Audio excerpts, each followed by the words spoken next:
네, 여러분 어서 오세요. 머니마스터 2부 함께하겠습니다. 어느새 한 주의 끝자락을 향해 달려가고 있습니다. 트럼프 대통령의 관세 전쟁이 본격화되면서 글로벌 증시가 변동성이 굉장히 커져 있는 구간인데요. 간밤에 뉴욕 증시는 반등이 나와줬습니다. 막힌 혈이 뚫리듯 시원한 상승을 보여주기도 했던 뉴욕 증시인데요. 오늘 국내 증시는 혼조 양상이 역력합니다. 일단 이 트럼프 대통령이 캐나다와 멕시코산 모든 수입품에 관세를 부과하기 시작을 했으나 자동차는 한 달간 유예를 한다라는 소식이 전해졌죠. 이렇게 일부 품목에 한해서는 유예를 하거나 철폐까지도 고려를 하고 있다라는 소식이 전해지면서 어느 정도의 변동성이 잠재워지는 모습을 그려갔습니다. 그런데 우리의 고민은 또 커지는 구간이 아닐까 싶습니다. 트럼프 2기가 집권하고 나서 첫 연설이 있었죠. 굉장히 많은 이야기가 오갔는데 결국에 우리의 눈은 관세로 집중이 됐었고요. 반도체 지원법 이야기도 나왔습니다. 끔찍하고 끔찍한 일이다라고 언급을 하면서 한 푼도 주지 않을 거다라는 발언이 나왔습니다. 결국에 칩스법 폐지에 대한 그 이야기가 시사를 해주면서 오늘 국내 증시 안에서 반도체주들 일부 종목들은 잘 버텨주고 있으나 이를 어떻게 해석을 해내고 소화를 해야 되는지가 중요한 시점이 아닐까 싶습니다. 사실 트럼프 대통령이 강경한 정책을 앞세워서 협상의 도구로 사용을 했었던 전례를 살펴본다면 이번에도 투자 확대를 위한 발언이 아닐까라는 생각도 드는데요. 전일 TSMC 또한 미국의 1,000억 달러를 투자해서 이나노 공정 그리고 첨단 패키징 공정까지 만들겠다라는 그 발표를 한 바 있습니다. 오늘 증시 안에서 반도체주들 점검 받아보도록 하겠습니다. 자, 일단 시장 상황 보실까요? 코스피 코스닥에 엇갈리는 흐름이 보여지는데요. 코스피가 현재 0.8%의 상승으로 2,580선 목전에 두고 있는 상황이고요. 코스닥은 740선을 이탈한 자리에서 움직여주고 있습니다. 수급 동향 살펴볼 텐데요. 외국인들 오늘은 다시금 매수로 들어와 줬죠. 현재 740억 원, 기관과 동반 매수 나서고 있고요. 코스닥 보겠습니다. 코스닥은 최근 들어서 계속해서 외국인의 팔자가 나오고 있는 상황인데요. 오늘도 2천억 원의 매물 출회, 그리고 기관도 1,100억 원의 매물 출회되고 있습니다. 자, 시총 상위 종목들의 움직임도 살펴보겠습니다. 현재 구간 삼성전자, SK하이닉스는 보합 부근에서 등락을 거듭하고 있고요. 최근에 제약바이오주들의 분위기가 참 좋은데요. 오늘은 일부 종목들이 밀립니다. 삼성바이오로직스가 현재 1.4%의 하락, 그리고 LG에너지솔루션이 강보합선이고요. 현대차 현재 1.2%의 상승 보여주고 있습니다. 6위부터 10위 보겠습니다. 자, 셀트리온 현재 1% 상승 보여주는 가운데 오늘 네이버가 좋습니다. 5% 반등 보여주고 있고요. 한화 에어로스페이스 어제도 다시 한번 신고가를 새로 썼었죠. 유럽의 방위비가 증감할 수 있다라는 기대감이 최근에 주가를 밀어 올렸었는데요. 간밤에 뉴스도 있었습니다. 지금 트럼프 행정부에서 일론 머스크 스타링크에 한 20조 넘는 그 보조금을 줄 수 있다라는 소식이 전해지면서 오늘 우주항공주 더불어서 방산주까지 체크 들어가 보겠습니다. 자, 코스닥 시총 상위 종목들의 움직임도 볼 텐데요. 오늘 알테오젠이 한 5%가량의 현재 약세를 보여주고 있습니다. 참고로 3월 들어와서 제약바이오주들의 학회 점검을 해보실 필요가 있겠는데요. 여러 가지 이벤트들, 그 안에서 임상 데이터 발표가 될 예정인 기업들이 있습니다. 특히나 알테오젠과 유한양행 체크해 보실 필요가 있겠습니다. HLB도 2%의 하락을 보여주는 가운데 어제의 상승분을 다 반납을 하고 있습니다. 현재 구간 레인보우 로보틱스 7%대 약세입니다. 자, 6위부터 10위에 올라와 있는 종목들. 삼천당 제약이 현재 2.8% 추가적인 상승 어제에 이어서 가져가고 있고요. 클래시스 5%의 강세 움직임 연출되고 있습니다. 자, 이렇게 시장 상황 살펴봤고요. 머니마스터 2부 출발합니다.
네, 업앤다운 함께하겠습니다. 오늘은 KR 리서치 김대준 대표 나오셨습니다. 어서 오세요. 네, 안녕하십니까. 네, 대표님. 진짜 요즘 시장은 트럼프 한마디에 울고 웃는 시장인 것 같은데요. 오늘은 코스피 코스닥이 좀 제대로 엇갈리고 있습니다. 네. 시장 어떻게 보세요? 시장은 전체적으로 바닥을 찍고 상승하는 흐름으로 진행되는 과정이라고 생각을 하고 있고요. 제가 지난 주말에 네. 미국 드라마를 한 편 봤습니다. 미드요? 네네. 요즘에 핫한 그 제로 데이라고 하는 그 미국 드라마가 있는데 여기 네. 대사가 저 머리에 콱 들어와 가지고 제가 이 대사를 인용을 해서 지금 장에 대한 성격을 한번 구분지어서 말씀드려보겠습니다. 예. 대사 중에 누군가의 공포는 누군가의 돈이 된다라는 대사가 있어요. 그러니까 지금 관세 정책으로 인해서 국내 증시가 요동을 치고 있어요. 이건 또 기회이자 누군가에게는 돈이 되는 관점으로의 접근이 가능하다고 보고 있거든요. 네. 저는 공포를 사야 된다라는 측면에서 지금의 장에서의 성격을 구분짓고 오늘 장에서 시장 간의 편차를 보이는 형태에서의 모습을 보여주고 있지만 제자리로 찾아가는 과정에서 흐름들이 진행되고 있다. 크게 우려하거나 관세 정책에 대한 두려움을 가질 필요는 없을 것이다 라고 생각을 하고 있습니다. 시장을 지금 자리에서는 좀 마음 편하게 긍정적으로 봐도 된다라고 말씀 주신 네. 것 같은데 원체 트럼프 한마디에 울고 웃다 보니 챙길 뉴스가 많습니다. 트럼프 연설 보셨나요? 네, 맞습니다. 어떻게 보셨어요? 제가 궁극적으로 연설을 보고 느낀 점은 네. 이제 칼날이 무디어지고 있구나. 그리고 트럼프 대통령 자체가 이 관세 정책을 추진했지만 이제 출구 전략을 찾고 있는 지점에서의 상황이 아닐까라고 생각을 합니다. 한번 잘 판단해 보세요. 네. 몇 개월 전에 이제 관세 정책을 추진하면서 캐나다, 멕시코에 대해서 관세 정책을 추진했고요. 예. 중도 마찬가지죠. 그 이후에 뭐 인도, 우리나라, 유럽에 대해서 관세를 강하게 추진한다고 진행을 했습니다. 그런데 최근에 나온 뉴스들의 내용을 보게 되면 멕시코에 대해서는 일부 관세를 유연하게 진행할 수 있다는 부분도 있고 자동차에 대해서는 뭐 4월까지 유예를 한다라는 얘기도 있고 관세 정책에 대해서 상대 관세를 한다라는 얘기도 있고 뭐 네. 이런 여러 가지 내용에서의 흐름들이 진행되고 있어요. 최초의 내용보다는 한 발 물러선 상황에서의 흐름이라고 볼 수가 있겠죠. 왜 그럴까요? 왜? 한 발 물러선 이유 정확하게 있습니다. 뭐예요? 과거에 트럼프 1기 때 트럼프 대통령이 중국에 대해서 대중국 관세 25%를 부과했죠. 네. 그리고 중국은 여기에 대응하는 위안화 평가 절하를 했습니다. 무슨 말이냐면 트럼프가 25% 관세를 부과하니까 물건값이 더 비싸지지 않습니까? 예. 그러면 환율을 6.1 위안에서 7.2 위안까지 평가 절하를 시켜버렸어요. 네. 그러니까 우리 환율로 따져서 말씀을 드리게 되면 1,000원이었던 환율을 중국은 인위적으로 환율을 만들어 가지 않습니까? 1,200원까지 올려놓게 되면 수출 기업 측면에서 볼 때 관세 25%를 맞더라도 환율 측면에서 20%가 올라갔기 때문에 상세가 네. 돼 버리거든요. 그래서 대중국 관세 부분이 크게 영향을 주지 못했었는데 이때 미국의 경제 상황이 취약했습니다. 관세를 부과하다 보니까 미국의 물가 수준이 올라가게 되고 경제가 어려워지고 여기에 따라서 미국의 재반의 지표들이 악화되는 현상에서의 모습을 보여줬죠. 그러면서 뜨거 하면서 트럼프 행정부에서 진행했던 게 무제한 양적 완화였습니다. 그리고 금리 인하도 추가로 진행됐고요. 지금 상황에서 흐름을 보게 되면 우리가 이제 가장 시장에서 흐름을 주요하게 판단할 수 있는 지표가 달러 흐름에서의 가격 지표입니다. 지금 제가 달러 가격을 지금 보고 있는데요. 보통 달러 인덱스, 달러 뭐 지수라고 많이 얘기를 하죠. 지금 함께 그림을 보시면서 트럼프 행정부에서의 왜 출구 전략과 무뎌진지를 네. 말씀을 드리게 되면 이 달러 지수가 여기서 강세 현상으로의 상승이 나타났죠. 그때가 언제일까요? 여기가 선거가 있었던 지점입니다. 11월 초. 예. 이때 선거 전후로 해서 트럼프 당선이 유력해지고 트럼프가 당선이 되고 나면 각 국가별로 관세를 추진하겠다라고 해서 달러 강세 현상으로 진행되었습니다. 그런데 최근에 달러가 약세로의 급격한 하락이 진행이 되고 있어요. 이게 왜 시장에서 중요하냐고 말씀을 드리자면 미국 소비자 입장에서 예. 1달러를 가지고 기존 같은 건 1,400원, 1,500원 물건을 살 수 있었어요. 국내 상품 기준으로 해서 판단을 해보게 되면. 그런데 달러가 약세로 진행되면 1달러를 가지고 1,200원밖에 살 수가 없어요. 우리가 일본 여행을 많이 가는 최근까지 이유도 엔화 약세 현상으로 인해서 네. 일본 가면 싸다라고 느껴지기 때문에 일본 여행을 많이 가죠. 미국의 소비자가 기존까지는 달러 강세 현상을 보여줬기 때문에 물건을 많이 소비했기 있고 여기에 대한 그 소비가 늘어나면서 경제 활동이 늘어났는데 지금은 약세로 진행되는 과정에서 소비를 줄여요. 네. 그렇기 때문에 최근에 나온 소매 판매라든가 소비 심리 지수가 악화되는 현상에서의 모습을 보여주고 있죠. 그럼 미국 경기 자체가 지금 취약하게 진행될 가능성이 있다라고 현 시점에서의 전체 미국 경제 상황에서의 분위기를 우리가 읽어볼 수 있어요. 그러면 트럼프 대통령이 지금 이러한 미국 경제 상황에도 불구하고 기존에 추진했던 관세 정책을 추가로 강하게 압박하면서 네. 진행시킬 수 있을까? 이건 아니라고 보고 있습니다. 과거에도 한번 이런 경험을 했기 때문에 이번 그 관세 정책도 이제 거의 막바지 국면에서 출구 전략을 찾겠죠. 어떤 방법으로 이 관세에 대해서 유연하게 빠져나갈 수 있는지 이 부분을 찾고 있을 수 있기 때문에 국내 증시로 이제 넘어와서 종목 간의 흐름을 볼 때에도 네. 그간에는 관세를 피해가는 종목의 흐름들이 굉장히 좋았어요. 뭐 조선이라든가 일부 방산이라든가 그 관세 수혜주라고 볼 수 있는 종목들이 좋았는데 이제부터는 관세 수혜주가 아니고 관세 피해주, 관세 피해를 통해서 주가가 압박받았던 종목들이 이제 튀어오를 시점이 되기 때문에 시장의 네. 어떤 전체적인 전략적 측면에서의 방향도 바꿔야 된다라고 생각을 하고 있습니다. 트럼프의 연설을 토대로 해서 제가 느끼고 제가 판단한 시장의 전체적인 흐름에 대한 내용을 여러분께 오늘 최초로 말씀을 드립니다. 채팅창에서도 지금 트럼프 관세 약발이 떨어져 가고 있긴 하다라고 말씀 주셨는데 오히려 피해주 안에서 전략을 도모해야 된다라는 그렇죠. 말씀이신 거잖아요. 네. 그런데 칩스법, 네. 반도체 지원법 또한 그렇게 생각하시는지 궁금합니다. 지금 삼성전자, SK하이닉스 오늘은 생각보다 잘 가져서요. 네. 이걸 어떻게 봐야 되는지도 궁금하고 시티그룹은 이 와중에 삼성, 하이닉스 목표가를 올렸습니다. 칩스법에 대한 보조금 혜택을 줄이겠다라고 얘기를 했습니다. 물론 네. 예정입니다. 아직 확정된 건 아니고요. 그런데 잘 판단해 보셔야 돼요.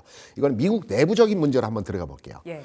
반도체 공장이 지금 지어지고 있는 지역이 TSMC도 마찬가지고 삼성도 마찬가지고 SK하이닉스도 마찬가지지만 애리조나주 위치한 지역에 이제 반도체 공장을 투자해서 많이 크게 짓고 있어요. 네. 몇십 조씩 투자를 해서.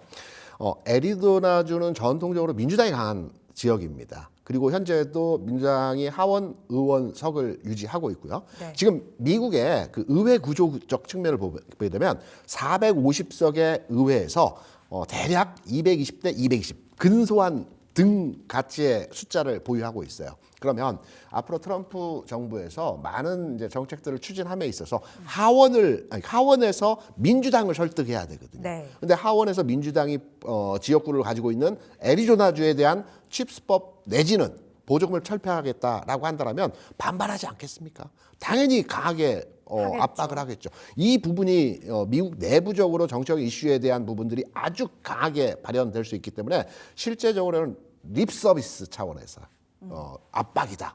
라고 저는 개인적으로 반도체에 대한 부분들 이 부분을 쉽게 진행을 시킬 수 없어요. 왜냐하면 바이든 정부에서 이미 법안을 통과해서 확정되었기 때문에 네. 이 부분을 다시 개정을 하려면 다시 의회의 통과를 받아야 되거든요. 행정명령만으로 되는 것이 아니기 때문에 그래서 이 부분이 개정이 되는 것은 실제적으로는 쉽지 않다. 라고 판단되는 부분이기 때문에 오히려 이와 관련된 내용으로 주가가 출렁이거나 이와 관련된 내용으로 주가 흔들릴 때는 기회의 시점으로 잡으셔야 될 것 같고요. 네. 한 발 더 들어가야 되겠죠. 우리가 이제 칩스법만 가지고 반도체에 대한 해석점을 가져가게 되면 너무 크게 확대해서 우리가 해석하는 부분이기 때문에 한 발 더 들어가서 그러면 대표님 HBM을 살까요? 레거시를 살까요? 그럼 레거시라고 말하실 것 같아요. 맞죠? 역시 우리나라 최고의 경제 TV 아나운서라고 인정을 합니다. 지난번에 전통적 우량주를 살 때가 됐다라고 지난주에 딱 말씀을 주셨거든요. 그렇죠. 그게 기억이 나요. 그때 무슨 종목 말씀드렸죠? LG노텍. 그렇죠. 잘 오늘장 가더라고요. 굉장히 강하죠. 그러니까 시장 자체의 패션이 좀 변화했어요. 전통적 우량주, 미국 시장도 마찬가지고 우리 시장도 마찬가지지만 그간에 우리가 소외했던, 잘 안 봤던 전통적 우량주 중심에서의 시장이 재편되고 있다라는 말씀을 드리면서 LG노텍 봐야 된다. 지금 봐야 된다라고 네. 지난주에 말씀을 드렸는데 반도체 내에서도 HBM과 관련된 종목들은 아무래도 엔비디아와 연동된 주가의 흐름들이 작용을 하지 않겠습니까? 근데 예. 엔비디아는 제가 지난주에도 말씀드린 한계 효용 법칙에 의해서 매출 구조가 늘어나긴 하겠지만 과거에 70억 불 매출에서 지금 350억 불, 390억 불 매출인데 네. 이 그 한계 효용처럼 이제 상승 각도가 좀 완만해지죠. 누그러졌죠. 효용성이 떨어지는 형태이기 때문에 주가적 측면에서도 신고가를 돌파하고 다시 예전처럼 막 이렇게 주가 상승하는 형태는 아니기 때문에 우리가 HBM보다 레거시 쪽 왜 2월 달에 수출이 약간 감소하긴 했지만 네. 지난해 반도체 역대 최고 수준이었습니다. 1,400억 불. 반도체 업황이 안 좋다라고 하지만 수출 자체에서의 그 데이터적 측면에서의 상황을 보게 되면 반도체가 계속 수출이 증가하고 있는 추세 현상을 보여주고 있어요. 네. 그러면 레거시가 이제 움직이는 형태에서의 모습을 보여주고 있고요. 그럼 레거시 우리가 반도체를 잡았고 레거시를 잡았고 네. 한 발 더 들어가야 되겠죠. 우리 좋은 이 시청자 여러분께서 소중한 시간을 빼서 보시니까. 네. 그럼 레거시 뭘 사야 되냐? 삼성전자? 물론 삼성전자 좋죠. 하지만 좀 무겁죠. 너무 무겁고 이제 많이 신뢰가 네. 좀 흐려졌잖아요. 네, 그런 면에서 본다라면 레거시에서 저는 HBM은 주로 후공정이라고 우리 얘기를 네. 합니다. 그러면 레거시는 전공정이라고 이해를 하시면 됩니다. 전공정에서는 보통 대표적인 종목이 장비주도 있겠으나 네. 소재주를 많이 얘기하죠. 소재주 내에서는 뭐 한솔케미칼, 동진세미컴, 솔브라인 같은 네. 종목. 한솔케미칼 주가를 한번 같이 보면서 타이밍적 측면에서 한번 흐름을 잡아보도록 하죠. 한솔케미칼의 주가를 지금 여러분이 같이 보고 계십니다. 최근의 주가, 오늘의 주가 상황을 보게 되면 고점을 돌파하는 과정에서의 흐름이죠. 네. 그러면 짧게 보면 많이 올랐네? 라고 말씀하실 수 있어요. 그런데 좀 길게 한 2, 3년 차의 주가 상황에서의 흐름을 보게 되면 2023년입니다. 여기가. 2023년부터 무려 1년 반, 2년 동안 주가 계속 빠졌습니다. 이제 바닥 찍고 레거시가 움직이는 과정에서의 주가가 진행이 되고 있는 상황에서의 흐름이죠. 예. 그렇다고 한다면 저는 개인적으로 레거시를 판단해서 종목 선정에 대한 반도체를 집중을 한다라면 전공정단에서 소재주 중심의 흐름으로 잡아가시는 게 어떠할까라는 게 시장의 패션이 변화하고 우량주 중심의 주가 움직임이 나타나고 반도체 내에서는 레거시, 소재 네. 관련 종목에 대해서 관심을 가져야 될 때라고 생각을 하고 있습니다. 종목을 말씀 주셨어요. 한솔케미칼 그리고 솔브레인, 동진세미캠. 네, 이게 3대장입니다. 네. 소재 소재 중에서의 3대장. 3대장이라고 볼 수가 있겠죠. 알겠습니다. 지금 자리는 반도체 좀 다른 역발상으로 생각을 해야 될 때가 온 것 같아요. 네. 전공정, 그러니까 레거시 보는데 레거시 안에서도 소재 쪽에 집중을 해보자. 답을 받았습니다. 자, 지금 중국 양회가 네. 대표님 개막이 됐잖아요. 그렇죠. 이제 부양책이 막 쏟아질 텐데 네. 오히려 그래서 또 레거시가 잘 갈 것 같다는 생각도 드는데 여기에 더불어서 지금 생각나는 키워드가 로봇, AI가 아닐까 싶어요. 근데 로봇과 AI는 최근에 많이 떨어졌더라고요. 네. 그러면 오히려 지금이 매수 적기일지 아니면 냅둬야 되는 시점일지요. 중국이 현 시점에서 로봇과 AI에 대한 여러 가지 메시지를 내놓긴 하겠으나 그리고 네. 로봇과 AI에 대해서 뭐 미국 다음으로 빠르게 나아가고 있는 국가이긴 하나 네. 가장 시급한 것은 경기 회복이죠. 경기 회복, 내수 부양. 내수 부양인데 잘 보셔야 돼요. 중국이 지난해에도 양해가 있었고 지지난해에도 양해가 있었어요. 네. 대충 내용들은 비슷합니다. 이구안신 얘기가 나오고요. 소비 진작을 위해서 돈을 풀겠다. 190조에 대한 돈을 풀겠다. 내용은 아웃라인은 크게 비슷합니다. 그런데 지금이 지난해와 지지난해와 좀 다른 점이 있어요. 뭘까요? 지난해 지지난해는 돈을 푼다고 하더라도 중국의 그 실업률이 높아지고 경기가 계속 침체됐기 때문에 중국은 최근 한 2, 3년 동안에 계속 금리를 내렸어요. 한 6번인가를 계속 내리고 있는 상태거든요. 네. 금리를 내려서 경기를 부양하려고 하는데 경기는 살아나지 않았다라는 겁니다. 그런데 한 2주, 3주 전에 나왔던 데이터를 보게 되면 중국의 CPI, 소비자 물가 지수가 2개월 연속해서 상승했어요. 네. 그러니까 중국은 우리나 미국이나 일본과 좀 다르게 지금 물가가 좀 올라줘야 되는 상황이에요. 우리나 미국이나 일본은 물가 좀 안정화돼야 되는 측면이고요. 상황이 좀 다릅니다. 이런 관점에서 본다면 거의 2년 만에 2달 연속 소비자 물가 지수가 중국의 상승을 유발시켰다는 거예요. 소비가 좀 살아나고 있다는 거예요. 그러면 보통 그 정책 담당자들은 어느 시점에서 돈을 확실하게 푸느냐, 소비가 조금 바닥을 찍고 올라갈 때 이때 확실하게 돈을 풀어버리거든요. 그럼 지금일까요? 지금 풀겠죠. 작년, 재작년 같은 게 돈을 푼다 해도 실질적으로 크게 풀지 않았어요. 근데 지금 시점에 돈을 확 풀 가능성이 있다라고 보고 있고요. 국내 시장에서도 이미 주가적 측면에서 반응을 했어요. 석유화학주 움직였죠. 네. 철강주 움직이는 거 하면 물론 관세에 대한 얘기도 있지만 철강주 움직이고 그리고 유통주 물론 홈플러스 얘기도 있지만 네. 홈플러스 영향도를 피해간 현대백화점 같은 종목들도 49,000원에서 20%가 올라왔단 말입니다. 유통주도 올라가고 있고 이런 전통적으로 대중국 관련해서 수혜를 가질 만한 종목들의 흐름들이 최근 내에서 바닥점에서 20-30%씩 다 올라왔어요. 네. 그러면 대중국 관련해서 우리가 많은 종목들이 있어요. 엔터도 있고 게임도 있고 여행주도 있고 뭐 많이 있습니다. 이거는 이제 한한령 해제 종목이고요. 중국 경기 동향과 연동된 종목들의 흐름들을 본다라면 석유화학, 그다음에 철강. 유통, 철강 이 내에서의 흐름들을 건설도 일부 포함이 됩니다. 네. 이 내에서의 건설 같은 경우는 주택건설보다는 토목건설 쪽의 종목들이 되겠죠. 이 종목들 간의 흐름들이 앞으로 시장 전통적 우량주죠. 공이 이 종목들도 마찬가지로 전통적으로 우량주라고 섹터라고 말하는 종목입니다. 그래서 네. 이 종목들의 흐름들도 계속 주시해야 됩니다. 경기 부양, 경기 회복 관련해서. 계속해서 순환매가 돌고 있어요. 사실 어제 철강이 정말 좋았었고요. 네. 근데 어제 간 거는 트럼프 대통령의 한마디 때문이었었고 그 안에서의 순환매를 기대하면서 그럼 내려갔을 때 사는 전략으로 취해봐야 되겠네요. 상반기까지는 유효할까요? 어제 철강주가 일부 괜찮았지만 오늘은 더 좋습니다. 현대제철 오늘 동양철강 뭐 이런. 현대제 우리가 이제 철강주라고 하면 네. 강관하고 이제 그 강판, 열연 뭐 이런 게 있는데 대표적인 종목은 포스코하고 포스코홀딩스하고 현대제철을 철강주의 대표주라고 보고 있죠. 네. 거기 하단에 이제 이게 건설에 쓰이는 장비냐, 조선에 쓰이는 장비, 철강이냐 뭐 등등등등을 따져서 세분화 시키는데 현대제철 같은 거 오늘 8% 올라가고 있어요. 그러니까요. 이렇게 뭐- 큰 기업이요. 그렇죠. 이런 맥락점에서 본다면 이런 경기 회복과 연동된 흐름에서의 주가 상황이 연출되고 있다라고 우리가 이미 확인되고 있어요. 네. 많이 올랐다? 저 관점으로는 어떤 시세 전환점에서의 흐름이 나타나고 있는 상황이기 때문에 많이 올랐다라고 판단되기보다는 이제 바닥을 찍고 확인했다라고 판단되는 주가의 상황이라고 해석이 되고 있기 때문에 중국 양회에서 AI나 로봇이나 등등등 많은 우리가 이제 얘기 나오는 부분에 대해 특화된 종목들의 흐름들도 읽어볼 수 있겠으나 네. 큰 맥락점에서의 흐름은 경기 부양, 경기 회복 이쪽에 포커싱 되어진 투자가 필요하지 않을까 생각합니다. 석유화학, 철강, 유통, 건설 내에서 네. 종목의 순환매를 좀 계속 챙겨보실 필요가 있겠습니다. 네.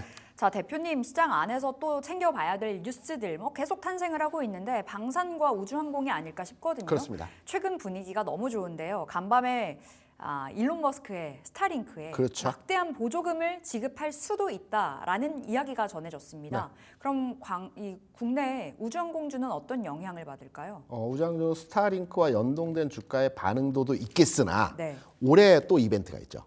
그 누리호. 누리호 발사. 네, 누리호가 올해 하반기 정도에 발사가 됩니다. 2027년까지 한 3번, 4번 정도 연속된 발사를 한다라고 해요. 저는 우주항공 산업이 앞으로 돈 되는 사업이 될 가능성이 높아요. 네. 스타링크 팔컨 9 발사 비용이 한 1,000억 정도 해요. 근데 여기에 위성체를 싣고 올라가서 위성체에 대해서 한 100억 정도를 돈을 받거든요. 옮겨주는데. 네. 근데 여기에 대해서 이제 수익성이 아직 나타나지 않고 있지만 앞으로의 수익성은 크게 나타날 것이고 이 부분이 위성 사업체에 대한 주가에 반응을 줄 수 있는 상황에서의 흐름들입니다. 다만 한국항공우주를 비롯해서 인텔리안테크라든가 뭐 등등등 최근에 어제 오늘 움직였던 종목들의 흐름들을 보게 되면 네. 바닥점에서 계속 빠지다가 바닥점에서 따당 하고 이틀 연속 강하게 주가를 움직였어요. 이런 패턴의 종목들은 한 이틀 움직이고 그리고 좀 눕습니다. 눕는 조정의 흐름이 나타나거든요. 그러면 오늘 사지 마시고요. 기다리십시오. 기다리는데 하루 이틀 기다리는 게 아니라 최소 일주일여간의 흐름을 지켜보시면서 진입 가능하다라고 보고 있고 우주항공 섹터에 대한 부분들은 기존까지 굉장히 소외된 측면에서의 흐름이 강하기 때문에 네. 관심권에 두고 꼭 스타링크 뉴스만을 아니어도요. 가지고 접근하기보다는 우주항공에 대한 재료 가치가 계속 부각될 여지가 있기 때문에 관심권에 두고 판단 가능하다라고 생각을 합니다. 뭐 트럼프와 일론 머스크가 계속 친하게 지내는 한 뭐 이슈가 탄생을 하지 않을까라는 네. 생각도 드는데 방사는 어떻게 보세요? 최근에 너무 많이 올라서. 너무 주가는 그 꺾이고 나서 오른 거를 이제 그렇죠. 그러니까 거품은 네. 꺼지고 나서야 거품인지 알았다라고 보통 얘기를 하지 않습니까? 주가는 고점을 찍고 꺾이고 나서야 그게 고점이었다는 걸 아는 거기 때문에 많이 올랐다라고 부담스러울 필요는 없어요. 오히려 지금은 좀 신중할 필요보다는 다만 어떻게 볼까요? 3월 말에 공매도 재개가 네. 나타나죠. 네. 그리고 방산에 대한 이제 그 소모성 재료가 이제 시장에 약화되는 시점이에요. 그렇다면 신규로 들어가는 분들께서는 좀 자제를 하셔야 되고 신규 접근 자제. 가지고 계신 분들은 이익 실현 차원에서 이 자리에 이익 실현을 하는 게 맞을까, 저 자리에 하는 게 맞을까. 보통 대량 거래와 장대 음봉이 나타나는 시점에서 고점이라고 보통 인식을 합니다.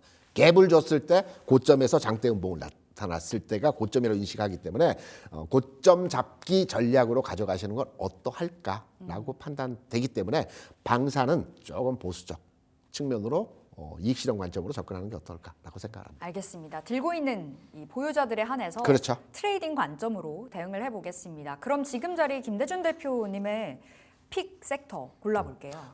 답을 이미 앞에 다 드렸죠. 트럼프 피해주, 전통적 우량주 이 두 가지가 접목돼서 교집합을 이루는 종목. 피해주는 대표적인 게 자동차 업종. 네. 그리고 자동차 업종 내에서 전통적 우량주. 물론 완성차를 전통적 우량주라고 그래 평가도 하지만 부품을 보시는구나. 그렇죠? 부품 내에서 완성차가 좋긴 합니다만 좀 무겁죠. 네. 반도체에서 삼성전자보다는 제가 전공정 단에서의 종목이 투자 가치가 있다라고 말씀드렸지 않습니까? 좋은 건 삼성전자 좋습니다. 예. 자동차 업종도 완성차가 괜찮지만 투자 관점으로 우리가 이제 뭐 하이리스크 하이리스크는 아니지만 소규모 투자를 통해서 많은 수익을 내기 위한 투자가 주식 투자이기 때문에 이런 관점으로 본다고 한다면 부품주 내에서도 우리가 이제 많은 종목의 부품주가 있습니다. 과거에 자동차 부품주 하면 딱 떠올렸던 종목들이 현대이와 만도, 네. 뭐 모비스, 뭐 이런 이런 시스템, 네, 뭐 이런 종목들이 전통적으로 우량주이면서 과거의 부품주의 선도적 기업들이었다란 말입니다. 네. 그러면 요 내에서 이제 추리면 됩니다. 그러면 추리는 과정에서 제가 생각하고 있는 관점에서 자동차 부품주 내에서 픽업한 종목이라면 현대위아. 현대위아. 네. 뭐 여러 가지 내용들이 있습니다. 트럼프 피해주에서 이제 리바운딩이 나올 수 있고요. 그다음에 관세를 피해가는 정책으로 GM과 협업한다는 내용도 있고요. 그다음에 지난해 역대급 실적들을 다 발표했죠. 자동차 업종이. 그럼에도 불구하고 지금 PBR이 0.3 수준으로 저평가되어 있습니다. 그리고 가격은 최근에 조금 올라왔어요. 조금. 네.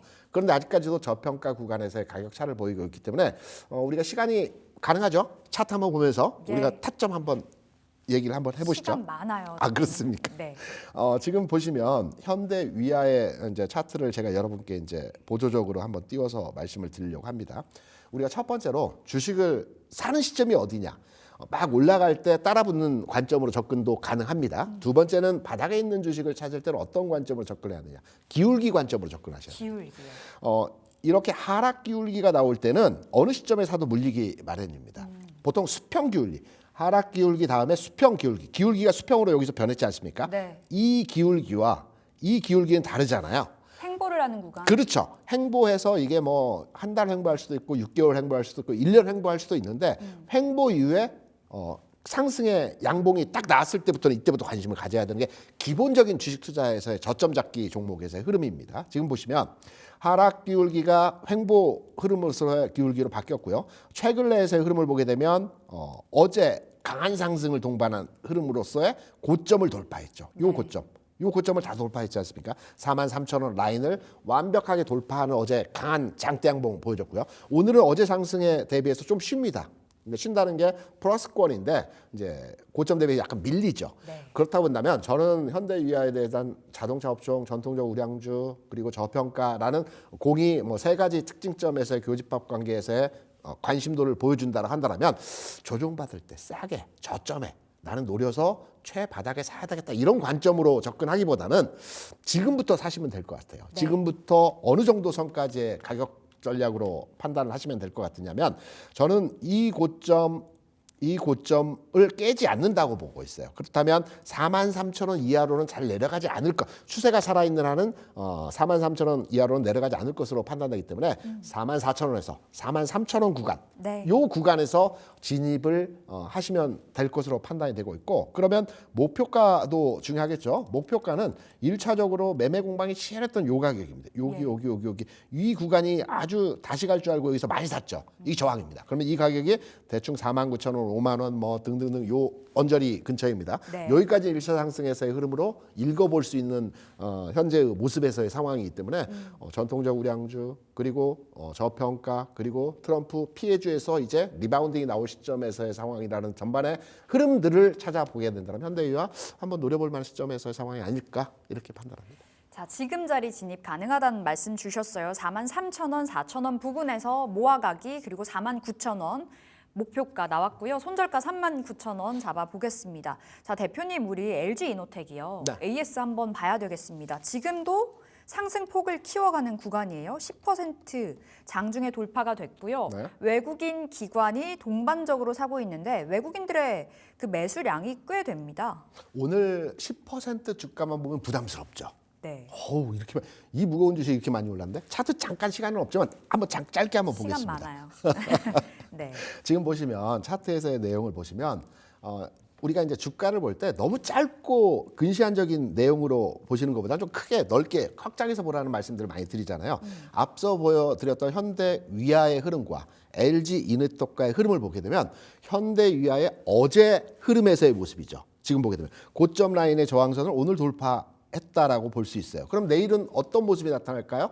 음봉 나오겠죠. 내일은 흐름에서 고점에서 음봉이 나올 수도 있고 또는 중간선상에서 음봉이 나올 수도 있겠죠. 그렇다고 한다면 저는 돌파를 했기 때문에 오늘부터 추가로 일부씩 사도 된다라는 측면. 가격적으로 보면 한 17만 원을 깨지 않는다는 전제로의 접근이 가능하기 때문에 요 저항선 부분이 17만 원입니다. 여기 네. 고점이 17만 원이기 때문에 지금 가격 수준 내지는 위아래 가격에서 17만 원 하단부까지 가격 편차를 잡아서 진입도 가능하다. 네. 다시 가는 흐름으로 전통적 우량주가 진행이 된다라고. 그럼 최종 목표는 어디로 볼까요? 앞서 제가 현대위아에서는 49,000원 말씀드렸죠. 왜? 앞전에 거래가 치열했던 네. 요 부분이죠. 요 부분. 24만 원. 24만 원? 여기. 예, 거래가 치열했던 공방. 24만 원까지의 흐름도 충분히 노려볼 수 있을 것 같다. 이렇게 생각합니다. 알겠습니다. 이렇게 LG 이노텍까지 AS 해보면서 저희 김대준 대표 여기서 인사드리겠습니다. KR 리서치 김대준 대표 함께했습니다. 말씀 고맙습니다.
네, 수익을 향한 큰 그림 그려보겠습니다. 미르경제연구소 정태근 이사 나오셨습니다. 어서 오세요. 네, 반갑습니다. 네, 어떻게 보시는지 궁금해요. 시장이요. 어떤가요?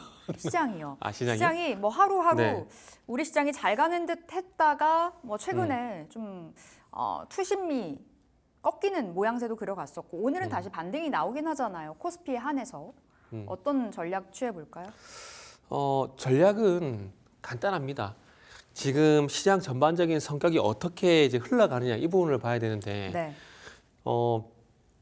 지금은 지수 대형주 장세라기보다는 그러니까 이슈라든지 테마라든지 이런 중요한 중소형주 장세이기 때문에 그러니까 간단히 말씀드리면 지수 장세가 아니라 종목 장세이기 때문에 어떤 이슈에 대한 어떤 대응을 당연한 얘기지만 계속 해 나가야 될 것 같아요. 예를 들게 되면은 이거래일선 같은 경우는 이제 날짜를 보면 3월 4일 같은 경우는 조선방산 갔잖아요. 네. 그리고 어제 같은 경우는 아시겠지만 철관이라든지 그리고 가스관이라든지 그리고 에너지 이런 것들 갔잖아요. 그리고 오늘 같은 경우도 우주항공 이쪽이 또 강세거든요. 그러니까 지금 무슨 얘기냐면 돌아가면서 순환매가 발생이 되고 있잖아요. 그렇기 때문에 이 순환매 구간들 속에서 이제 다음 타순을 기다리게 되면서 조정시 매수를 하고 난 다음에 일단 다음 타순을 기다리는 전략으로 네. 시장 대응을 해 나가야 될 것 같아요. 그렇기 때문에 이렇게 말씀드린 이유는 최근에 어떤 종목 장세 그러니까 강력한 어떤 종목 순환매 장세가 지속이 되고 있기 때문에 그런 전략을 좀 가져가셔야 될 것 같아요. 그리고 일단 지수 같은 경우는 사실 만약에 지수 대형주 장세였다라면은 이런 반등이 나왔을까? 라는 좀 생각이 들거든요.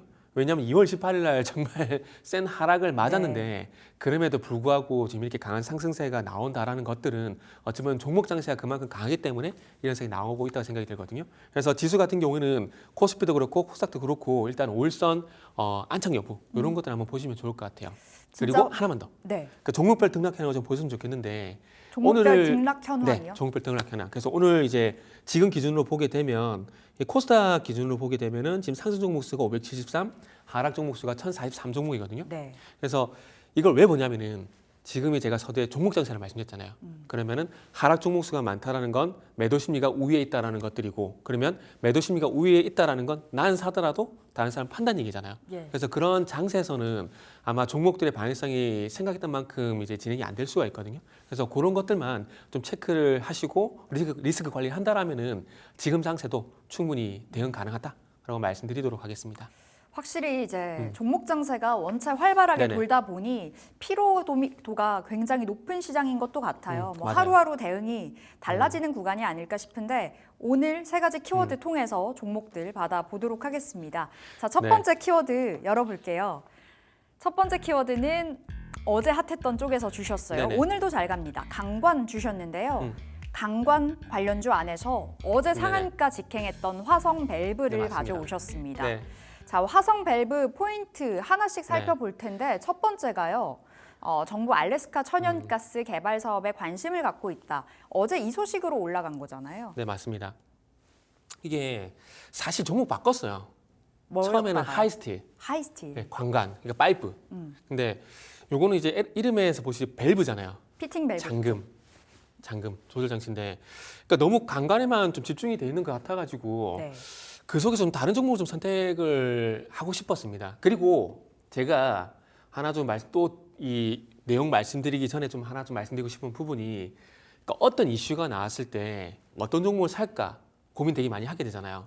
그럴 때는 가장 센 놈 잡으면 됩니다. 대장이요. 네, 대장. 근데 사실 대장 입이 잡을라 치면 놓친 기분이 들어서요. 만약에 단발성으로 끝이 나는 게 아니고 순환매에서 다시 가게 된다라면은 네. 그 다음 조정을 기다려야 되겠죠. 그래서 당일날 아침에 뭐 뉴스를 보자마자 바로 상한가 가버렸다. 예. 그렇게 말씀하신 것처럼 그런 현상이 나오게 된다라면은 힘들겠지만 뉴스 보고 난 다음에 계속 가거든요. 그러면은 HTS에서 이제 업종 클릭하셔가지고 업종 그 종목별로 이제 그 등락별로 이렇게 쭉 볼 수가 있잖아요. 네. 그러면 가장 최위에 있는 놈, 그 놈 딱 고르시면 돼요. 그래서 화성밸브도 상한가 같고 하이스틸도 어제 상한가 같잖아요. 네. 그러다 보니까 요 종목을 가져오신 네, 이유네요. 많은 이유 중에서 가장 큰 이유는 가장 강하게 어제 움직여줬기 때문에 네. 대장을 잡아야 한다. 그 관점에서 화성밸브를 화성밸브. 준비한 것도 있죠. 네. 자, 두 번째 포인트가 플랜지, 볼밸브, 가스 공급 차단용 밸브를 네네. 생산하는 네, 기업이다라는 맞아요. 건데 사실 어렵잖아요. 근데 그냥 쉽게 생각했을 때 무언가를 잠그고 네네. 열고 하는 밸브를 그렇죠. 만든다는 거죠. 그죠. 열고 닫는 잠금 장치 이렇게 보시면 될 것 같아요. 그래서 지금 플랜지 볼밸브가 그러니까 소위 말하는 가스관 유정용 관관 있잖아요. 네. 파이프 중간에 이제 가스를 차단하고 열고 하는 그런 장치라고 좀 보시면 될 것 같아요. 그래서 우리가 LNG 인프라 얘기하게 되면 이제 관관 파이프만 많이 생각을 하시는데 어찌 보면 화성밸브 같은 이런 회사들도 수혜가 될 수가 있기 때문에 수혜가 될 수 있다라고 판단했기 때문에 어제 상한가 갔겠죠. 어저께 주가 흐름이 좋지 않았다면 굳이 안 가졌을 겁니다. 네. 안 가졌을 거예요. 그래서 어저께 아시겠지만 동양철관, 하이스틸, 화성밸브 이런 것들이 강세를 보였기 때문에 그런 쪽으로 앞쪽으로 하시면 됩니다. 안 오른 거 잡아야지 안 갑니다. 그런 거 말고 요즘 안 가요, 진짜. 덜 오른 거 찾아서 보면 안 가더라고요. 안 가요. 그렇기 때문에 그래서 말씀드리잖아요. 어떤 이슈가 나왔을 때 가장 먼저 튀어나온 놈, 네. 그 놈을 잡아야 된다. 그게 대장이다. 이렇게 보시면 될 것 같아요. 그래서 일단 어쨌든 이제 알래스카 천연가스 개발 사업을 진행하게 되면은 여기 이제 수출 이제 생산도 하게 되지만 이제 생산하고 난 다음에 이걸 이제 운송을 해야 되잖아요. 한국까지. 그러면 마찬가지로 파이브 같은 관광도 필요하겠지만은 이 가스가 계속 나게 할 수는 없잖아요. 그러면 그것도 조절하는 말씀하신 이제 잠금 장치, 차단용 밸브 이런 것도 필요하기 때문에, 그리고 이 회사가 이제 국내 이제 밸브 네. 1위 업체입니다. 아, 밸브 1위예요. 네, 밸브 1위 업체예요. 그렇기 때문에 한번 관심을 가져도 된다라고 생각이 들었고요. 그래서 오늘 핵심은 간단합니다. 대장을 잡아라. 그리고 관관에만 너무 집중이 돼 있다 보니까 관관 외에 네. 이제 밸브 같은 기업도 있기, 이런 기업들도 수혜가 되기 때문에 이런 것들도 관심을 가지자. 요 두 가지. 네. 세 번째도 뭐 일맥상통할 것 맞습니다. 같은데 LNG 네네. 터미널 인프라 확대에 초점을 맞춘다면 화성 예, 예. 밸브가 역시나 대장. 네, 그렇죠. 강관 같은 경우는 어찌 보면 지상에 있는 이제 인프라, 그러니까 여기 나있지 천연가스를 만약에 개발하고 천연가스를 이제 생산하게 되면은 그와 관련돼 가지고 이제 생산지에서 운송하는 그 파이프만 이제 볼 수가 있잖아요. 근데 이 회사 같은 경우는 그거 플러스 해가지고 또 LNG 터미널 그리고 LNG 운반선이 이제 그쪽에도 이런 밸브 제품들이 들어가기 때문에 네. 어찌 보면 이제 알래스카뿐만 아니라 이제 미국이 LNG 터미널을 이제 또 앞으로 추가적으로 만들게 되잖아요. 지금 7개 정도의 이제 LNG 터미널이 현재 미국에 돌아가고 있거든요. 그리고 5개 건설하고 있고, 그리고 트럼프 정부에서 또 한 17개 정도 또 승인하게 될 거거든요. 그러면은 이제 뭐 천연가스 개발 관련돼 가지고 이쪽 알래스카뿐만 아니라 미국 내 어떤 LNG 터미널 인프라 쪽, 그리고 운반선이라든지, 그리고 천연가스 생산하게 되면 또 운반선도 많이 필요하게 되잖아요. 그러면 그 운반선에 들어가는 또 밸브를 또 만들고 있고, 그리고 이제 생산하고 난 다음에 이런 터미널을 만들게 되면은 또 터미널에 들어가는 또 밸브를 만들고 있고, 네. 그러니까 다양하게 다 들어가요. 네.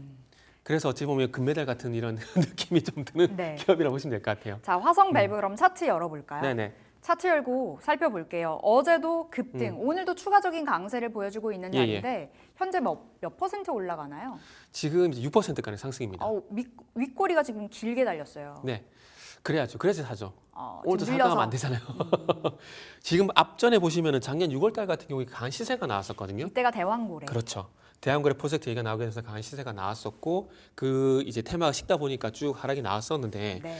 그 작년 12월 달부터 보시면 아시겠지만은 이제 8,000원 전후에서 좀 바닥 잡는 모습, 그리고 이제 LNG 얘기가 나올 때마다 이렇게 반응이 한번 나왔었거든요. 네. 그리고 난 다음에 이제 최근 좀 거래량 좀 실려주게 되면서 상한가 나왔고, 그리고 중요한 건 이 종목이 단기간에 갈 건가 아니면 시간이 좀 걸릴 건가에 대한 판단을 해야 되는데, 그래서 보아야 되는 부분이 뭐냐면은 이 상한가랑 종가 있잖아요. 네. 요 종가 위에서 이제 조정이 지속되느냐. 그러니까 확률적으로 봤을 때 그러니까 전날 급등 상한가든 어떤 급등이 나왔을 때 네. 급등 다음 날 급등 아래에서 출발을 하게 되면은 시가 좀 길어질 가능성이 높아요. 그런데 상한가 종가 위에서 만약에 이게 눌림을 보이게 되면은 이 2차 상승이 나오는 시간이 좀 짧아질 수가 있기 때문에 네. 저런 것도 한번 참고 삼아서 좀 알고 계시면 좋을 것 같아요. 근데 화면 보신 바와 같이 하이스틸 같은 경우는 1,950원 상한가 네. 종가를 만들었거든요. 만들고 난 다음에 오늘 시가가 4% 상승 떠서. 출발하게 되면서 11,430원이거든요. 네. 그렇기 때문에 상승 눌림목이라 볼 수 있기 때문에 뭐 하루 이틀 정도는 조정이 나올 가능성이 있겠지만은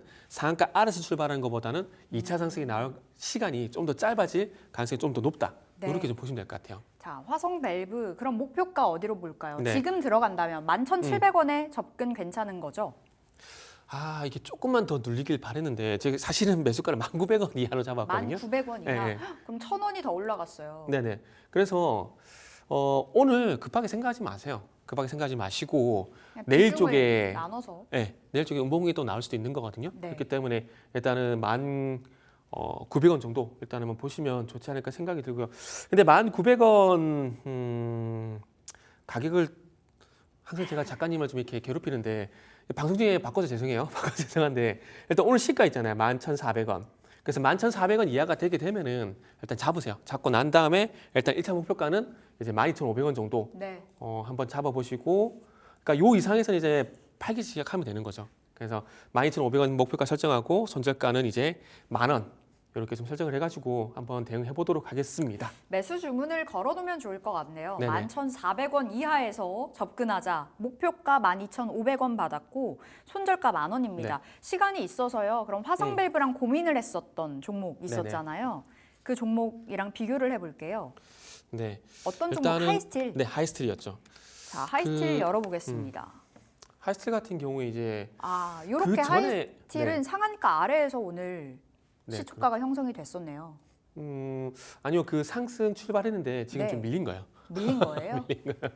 지금 오늘 이것도 아. 5.8% 올라가지고 4,225원 이렇게 상승 출발이 됐었거든요. 네. 됐었다가 이제 상승 출발하고 난 다음에 이제 거래량이 조금 이제 약하다 보니까 좀 밀리고 있는 거고, 그리고 이제 하성밸브 같은 경우는 오늘도 이제 거래량 보시면 전일 거래량보다 더 많잖아요. 네. 오늘도 거래가 좀 실려지다 보니까 하이스틸과 하성밸브가 조금 다른 패턴을 현재 만들고 있다라고 보시면 될 것 같습니다. 하이스틸 같은 경우는 어제 상한가 진입이 됐거든요. 예. 그러니까 제가 이런 굳이 상한가 간 종목들을 왜 보냐라고 말씀하시는데, 첫 번째 이유는 조금 전에 말씀드렸듯이 어떤 이유가 나왔을 때 가장 센 놈이 대장입니다. 그렇기 때문에 잡아야 되는 거고요. 그리고 조금 희망회로를 돌려보자면은 이 상한가가 또 상승 출발점이 될 수도 있는 거잖아요. 네. 제가 종목 하나 예를 들어볼게요.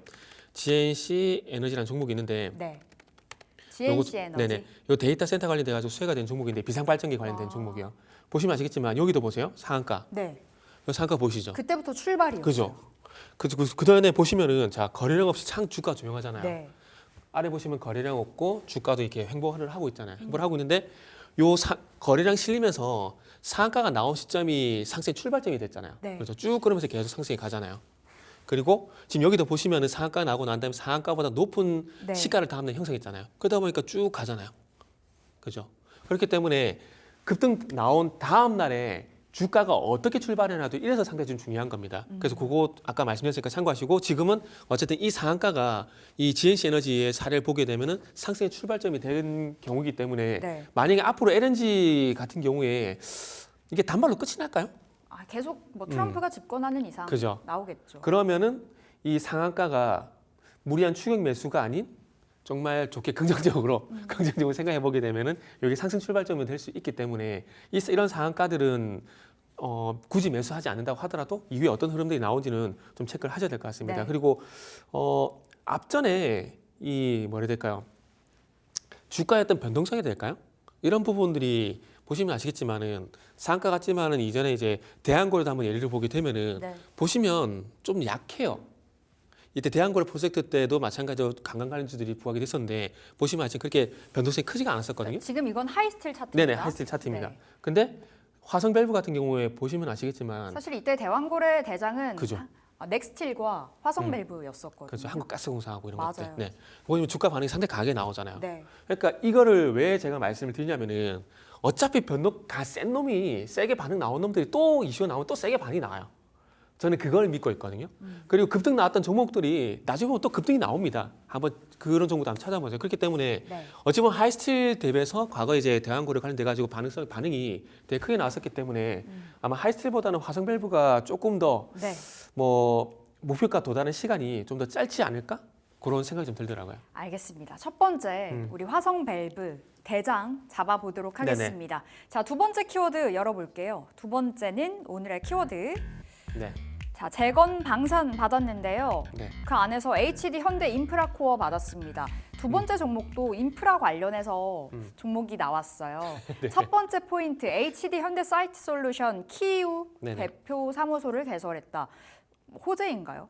저게 뭘까요? 일단은 이 재건 관련돼서 많은 좋은 종목들이 있는데 네. 이제 앞으로는 조금 더 이제 직접적인 연관성 있는 종목들 우크라이나 키이우에 네네, 사무소를 우크라이나 키이우. 개설을 했기 때문에 뭐 무언가 수주라든지 이야기가 있을 거다. 네네. 지금 요 회사 이름은 처음 들어보시죠? 네.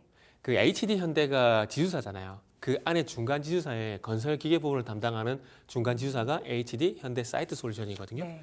요 회사 아래 자회사들이 HD 현대 인프라코어하고 현대 건설기가 있다고 보시면 될 것 같아요. 네. 그래서 이 회사가 지금 이제 여기도 나와 있지만은 키우의 대표 사무소를 현재 이제 개설했거든요. 예. 개설해가지고 이제 재건을 시작하게 되면은 조금 더 이제 물량을 많이 가져오기 위해서, 그러니까 재건 수혜를 좀 더 많이 받기 위해서 아예 그 현지 공략에 나서고 있다는 거죠. 그래서 모 회사가 현재 대표 사무소를 설치를 하게 되고 그리고 수주권을 따오게 되면은 그 아래에 있는 자회사들, 네. 이런 회사들의 어떤 제품들을 팔 수 있는 그런 기반을 마련이 되는 거죠. 그리고 보니까 전쟁 전에 현대건설기계하고 HD 현대인프라코하고 이 두 회사가 점유율 1등이 들어있더라고요. 우크라이나 내에서 건설기 점유율이. 그래가지고 만약 전쟁이 끝이 나게 되면 물론 미국 주도의 어떤 재건이 시작되게 되면서 네. 미국 건설 중장비 회사도 수혜를 보겠지만 그쪽이 아마 직접적인 더 수혜라고 봐요. 그래서 아마 그 캐터필러 같은 것들 보게 되면은 이제 봐야 될 종목이 진성 TEC. 그러니까 진성 TEC 고객사가 캐터필러거든요.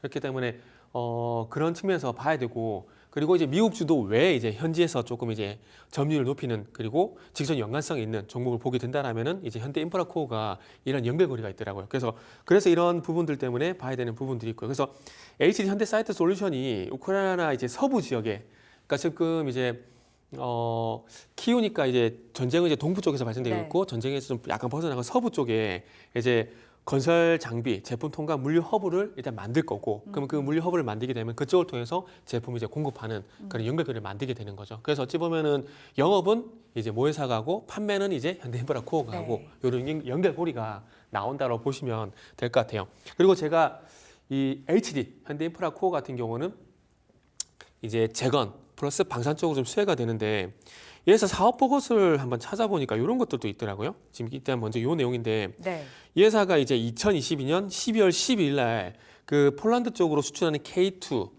전차. K2면은 현대로템 아닌가요? K2. K2 전차, 예, 현대로템. 어. 근데 K2 전차에 들어가는 엔진을. 예, 이 회사가 공급을 했더라고요. 그래가지고 계약 종료일이 올해 12월 31일까지입니다. 아, 그리고 네. 이제 튀르키예 여기 차세대 전차에 들어가는, 그러니까 탱크에 들어가는 이제 엔진도 현재 이 회사가 이제 현대인프라코어가 공급을 했거든요. 그래서 요 같은 경우는 계약 종료일이 2028년 2월 28일입니다. 그래서 어찌 보면은 재건 관련돼서도 현지 직접적인 공약을 시작을 하게 되면서 재건의 수혜도 될 수가 있고, 그리고 사업 보고서를 보니까 이 K2 이런 전차에 들어가는 엔진도 공급을 하고 있기 때문에 재건과 방산 둘 다 네. 수혜를 받을 수 있는 종목이다라고 봤습니다. 자, 그래서 LCD 현대 인프라코어 가져오신 건데 네. 이 종목도 차트 열어보겠습니다. 잘 갔나요? 재건주가 최근에 뭐 잘 가나 싶더니 출렁였다가 오히려 이때가 기회였더라고요. 어제 네네. 다시 한번 급등이 나왔었고요. 사실 여기 보시면 아시겠지만 여기 음봉이 있잖아요. 네. 여기 2월 18일 날 시장 급락 나오게 되면서 같이 이렇게 맞아버린 거거든요. 그러면서 이제 그 다음에 양봉 나오게 되면서 이제 원래 자리를 회복시켰는데, 네. 만약에 2월 28일 날 이 음봉이 만약에 나오지가 않았었다면, 차트를 좀 더 넓게 볼게요. 이렇게 보게 되면은, 자, 만약에 이 음봉이 아니었다라면은 지금 현대인프라코어 같은 경우에는 네. 지금 이미 이제 전고점 9,950원이잖아요. 이게 돌파가 됐어야 정상인 겁니다. 만약에 이 하락이 없었다라면은 이미 급등이 2차 상승이 나왔다라는 거죠. 네. 왜 그렇게 판단하냐면은, 자, 여기 보시면은 1차 상승 나오고 난 다음에 지금 8,800원 드는 이렇게 기간 조정 나오고 있었잖아요. 예. 그러면 기간 조정 나온 상태에서 만약에 이 음봉이 없었다라면은 이 양봉의 위치가 어딜까요? 위에 여기 있겠죠. 네, 그죠. 네. 그러면 이 양봉이 한 6% 되거든요. 여기 한 10%가 돼요. 그러면 한 합쳐서 한 18% 정도 된다는 17, 18% 정도 된다고 보면은 9,000원에서 뭐 거의 20%면은 1,800원이잖아요. 그러니까 이미 이제 전고점 돌파했을 가능성이 높다라는 거죠. 네. 그렇기 때문에 상당히 얘는 아까워요. 이 하락이. 그래서 이제 이틀 상승 나오고 난 다음에 이제 5일선, 21선, 5일선 위에서 조정 나오고 있기 때문에 지금 자리가 어찌 보면 매수 자리라 봐지고, 그리고 음봉이 나올 때는 당연 얘기지만은 거래량이 양봉 때보다는 작아야 돼요. 네. 양봉 때보다는. 그래서 항상 이게 종목이 상승이 진행이 될 때 또 봐야 될 부분이 뭐냐면은 이 음봉들 대비해서 양봉에서 발생되는 거래량이 음봉 대비 거래량이 더 많느냐. 그러니까 사는 사람이 더 많아야 된다라는 그렇죠. 거죠. 네. 상승 구간들 속에서 음봉에서 거래량이 많게 되면 말씀하신 것처럼 올라가는 구간들 속에 누구는 차익 실현한다는 거거든요. 네. 그런데 상승한 구간들 속에서 양봉의 거래량이 더 많다는 것은 계속 매수가 붙고 있다는 거거든요. 그렇기 때문에 또 종목을 보실 때는 또 양봉 음봉에서 어떤 거래량들을 좀 체크를 하시는 네. 게 좋다라는 거죠. 그래서 여기 보시면은 이틀 연속 양봉 나올 때 거래량 늘어나고, 오늘 조정 받을 때 거래량이 좀 많지는 않죠. 네. 그래서 그렇기 때문에 오늘은 어찌 보면은 정말 자연스러운 조정 이렇게 좀 볼 수가 있는 거죠. 참 이런 거 보면 네. 시장 때문에 떨어지는데 이 업황 자체에 대한 기대감이 있다면 떨어짐을 매수의 찬스로 사용을 해야 되는 것도 맞는 것 같아요. 네네. 자, 그럼 목표가 잡아보겠습니다. 현재가 9,200원이고요. 요거는 제가 생각했던 매수가 가능할 것 같아요. 매수가 얼마요? 9,150원. 9,150원. 50원만 더 내려가면 네, 그렇죠. 네. 장중에 뭐 종가까지 변동성을 줄 수가 있거든요. 그렇기 때문에 그거 잠시 조금만 기다려 보시면 될 것 같아요. 그리고 일단은 목표가 같은 경우는 이제 11,000원 정도 잡았거든요. 예, 11,000원? 네네. 11,000원 정도 이렇게 잡았습니다. 네. 그래서 이건 1차 목표가니까 일단 한번 11,000원까지 좀 지켜보시고요. 그리고 손절가는 이제 8,500원 정도 일단 제시하도록 하겠습니다. 이 자리를 지켜야 될 것 같아요. 이 자리가 지금 보시면 아시겠지만 두 번의 갭이 발생된 자리잖아요. 네. 그렇기 때문에 이 가격은 좀 지켜줘야 되지 않을까라고 생각이 들어서 손절 같은 경우는 8,500원 좀 설정을 했습니다. 네, 손절가 8,500원이고 목표가는 1차로 저희가 안내 드립니다. 11,000원으로 살펴보시면 네네. 되겠습니다. 자, 두 번째 봤고요. 세 번째 키워드 열어볼게요. 네. 세 번째 키워드는 로봇입니다. 로봇주 최근에 변동성이 정말 큰데 네네. 어제 그래도 로봇 안에서 좋았던 종목으로 기억해요. 네네. 클로봇 받았습니다. 자, 클로봇 첫 번째 포인트. 범용 자율주행 솔루션 등 로봇 소프트웨어를 개발한다라는 거네요. 요게 아무래도 작년 10월 28일 날 요게 상장을 했거든요. 네. 그러다 보니까 신규 상장수도 보니까 어떤 회사인지 한번 좀 안내가 필요할 것 같아가지고요. 그 보통 우리가 로봇 관련주 보게 되면은 감속기 같은 거 되게 많이 하잖아요. 하드웨어 제품 많이 하잖아요. SPG 이런 종류. 네, 그렇죠. 근데 요거는 이제 소프트웨어. 그렇기 때문에 다른 회사들과는 조금 다른 부분들이 있는 거죠. 어찌 보면은 우리가 알고 있는 게 하드웨어들을 구동하는 건 결국 소프트웨어잖아요. 네. 그렇기 때문에 아마 가장 물론 하드웨어 쪽도 뭐 중요하지만 그것들을 구동하기 위해서 소프트웨어도 상당히 중요하기 때문에 아마 클로봇 같은 경우는 그런 관점에서 봤을 때 올해 작년 12월 달, 올해 1월 달 해서 시세가 그래서 강하게 좀 나온 게 아닌가. 그 신상론 관점에서 봤을 때 네. 소프트웨어는 좀 신선하잖아요. 그동안 하드웨어 쪽에서만 되게 많이 나왔었는데 소프트웨어 관련된 기업이 나왔다라는 거 그렇게 본다면 좀 신선한 측면이 있기 때문에 아마 주가 반응이 이렇게 나온 게 아닌가 생각이 들고 그래서 범용 자율주행 솔루션 이런 것들인데 이게 무슨 얘기냐면은 그러니까 현대차가 보선 다이내믹스를 인수한 이유는 딱 한 가지입니다. 자율수행 원천 기술을 가지고 있어요. 그러니까 우리가 지금 전기차 같은 경우도 자율주행 기능을 들어가는 것들이 결국 이제 말 그대로 자율주행 스스로 판단하고 스스로 제어를 하게 되면서 이제 운행을 한다라는 거잖아요. 근데 이게 로봇에도 들어간다는 거죠. 그러니까 휴머노이드 로봇에 대한 얘기가 나오는 이유가 결국 그건 겁니다. 그러니까 자율수행 로봇, 자율주행 전기차 이게 같은 맥락인 거거든요. 같은 맥락이기 때문에 그런 관점에서 보게 되면은 결국 이제 구동을 하기 위해서 필요한 소프트웨어를 현재 개발하고 있다라는 거. 그리고 이런 소프트웨어 기술이 발전하게 되면은 어떻게 되죠? 당연히 앞으로 휴머노이드 로봇은 좀 더 상용화가 빨라질 가능성이 높다라는 거죠. 그리고 어제 또 급등이 나왔었는데 왜 급등이 나왔냐면은 어제 레인보우 로보틱스가 이제 네. 인수 완료가 거의 됐잖아요. 기업 결합이 승인이 됐잖아요. 그러면서 부각이 됐었는데 이 회사가 레인보우 로보틱스하고 또 이제 공동 프로젝트를 이제 추진하기로 계획을 했거든요. 그러니까 MOU를 체결했어요. 그래서 아마 그런 연유 때문에 어제 또 추가적으로 많은 강세가 나온 게 아닌가라는 네. 생각이 들고 현대차란지 네이버란지 롯데 같은 기업들 쪽에서 또 투자 유치한 부분들이 있기 때문에 그만큼 기대가 많이 되기 때문에 아마 이런 대기업들 쪽으로 투자 유치를 받은 게 아닌가 생각이 들고 네이버는 지금 분당 사옥에서 로봇 사업을 진행하고 있거든요. 그렇기 때문에 아마 네이버도 조만간 이제 하드웨어와 소프트웨어가 결합된 어떤 로봇이 나오지 않을까 뭐 그런 생각이 드네요. 그럼 여기 레인보우 로보틱스 나와 있으니까 여쭐게요. 오늘 레인보우 급락하더라고요. 네, 세론 작용인 거예요? 그럴 수 있습니다. 어제는 급등했다가 급락. 그럴 수 있죠. 이게 레인보우 로보틱스가 일시적으로 이슈에서 반등이 나왔다고 보는 게 일단 맞다라고 생각이 듭니다. 왜냐하면은 자 보세요. 이미 추세가 여기서부터 일단 깨지기 시작했었거든요. 네. 깨지기 시작했었는데 이때 다시 가는 줄 알았거든요, 그죠. 사실. 그래서 이제 이 이평선을 무시하면 안 되는 거죠. 왜냐하면은 자 여기서 21선 지지받고 반등이 나오긴 했지만 네. 쭉 가서 보게 되면은 5일선 타고 계속 이제 주가가 움직이고 있거든요. 그럼 여기서 5일선 위에 있다가 아래로 떨어진 상황이기 때문에 네. 중요한 건 5일선을 바로 회복시키냐인데 어제 보게 되면 장중에 급등이 나오긴 했지만 네. 결국 5일선 장이 됐잖아요. 그러면은 추세가 돌려주는 게 아니라 이 하락 구간들 속에서 일시적인 어떤 반응이 나왔다라고 보는 게 일단 맞는 거죠. 그리고 여기서 또 볼 부분도 볼 부분 뭐냐면은 자 여기 보시면은 상한가 있죠. 예. 여기도 보세요. 출발이네요. 상한가 종가가 다음날 시가가 종가보다 높게 가죠. 네. 그러니까 가는 시간이 더 빨라지는 거예요. 그래서 급등 나오고 난 다음에 다음날 시가도 이만큼 또 중요한 겁니다. 그래서 이런 것들도 팁을 하나 알아두시고요. 그래서 레인보우 로보틱스는 원래 하락 추세로 접어들었는데 어제 그 이슈가 나가면서 일시적인 반등이 나왔다. 이렇게 보시면 될 것 같습니다. 그의 반면에 클로봇 같은 경우는 어제 10% 이상의 네네. 급등이 나왔어요. 그렇죠. 그러면서 다시 잠시만요. 자, 차트를- 이때도 네, 상한가 위에서 그렇죠. 다음 날 종가가 또 형성이 됐고요. 그것도 있고요.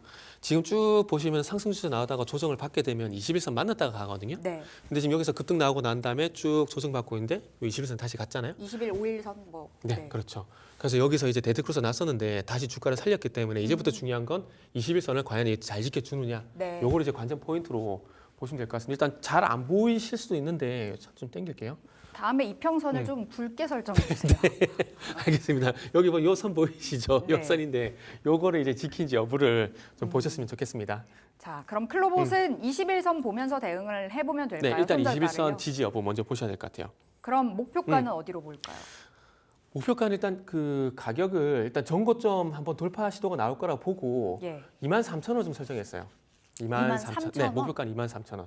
23,000원이면 꽤나 높아요. 신고가죠. 네. 지금 자리에서 한 25%, 6%더 갈 것 같은데요. 네, 최소 2% 이상 나올 거라 봐요. 왜냐하면은 일단은 여기서 급등 나왔던 것들이 네. 꼭 요 정도는 아니지만 이 급등 현상이 다시 나오게 된다면은 앞전에 나왔던 이 흐름을 다시 답습할 가능성이 있거든요. 그렇게 본다면 20%는 그렇게 무리가 있는 그런 수치는 아니라고 생각해요. 네. 클로봇 그럼 가격이 나왔습니다. 매수가는 지금 자리 괜찮고요. 네, 매수가는 18,000원인데 이것도 110원 정도. 110원 정도. 네. 근데 장중에 일단 주긴 줬어요. 장중에. 장중에 좋다라는 또 이렇게 어설픈 변명을 하는데 어쨌든 장중에 한번 줬습니다. 그래서 종가까지 한번 지켜보세요. 지켜보시고 이게 중요한 건 결국 오늘 조정 나왔을 때 매수를 해야 되냐 말아야 되냐 그걸 판단해야 되거든요. 네. 그렇기 때문에 어제 급등 이후에 오늘 이제 상승이 어제 급등 이후에 오늘 조정이 나오고 있기 때문에 이 조정은 어찌 보면은 매수 자리가 될 수가 있기 때문에 네. 한번 관찰해 보시고요. 손절가는 이제 16,500원 제시하도록 하겠습니다. 알겠습니다. 목표가 23,000원 전고점 돌파를 노려보겠습니다. 한 5분 정도 시간이 아, 그런가요? 더 있어요. 지금 가볼까요? 1시인데요? 1시 끝인가요, 우리? 1시 5분인 줄 알았는데. 우리 1시 그럼 한 4분 정도 남았습니다. 제가 여쭈고 싶은 건 네. 이거 로봇 소프트웨어잖아요. 클로봇. AI 소프트웨어는 너무 안 가서요. 어떻게 봐야 될지. 근데 간밤에 팔런티어가 6% 올랐더라고요. 네네. 덩달아서 갈 줄 알았는데 그냥 소외가 됐어요. 그러니까 그렇게 보시면 돼요. 시장은 보고 싶은 건 본다고 보시면 될 것 같아요. 그때 상황에 따라서.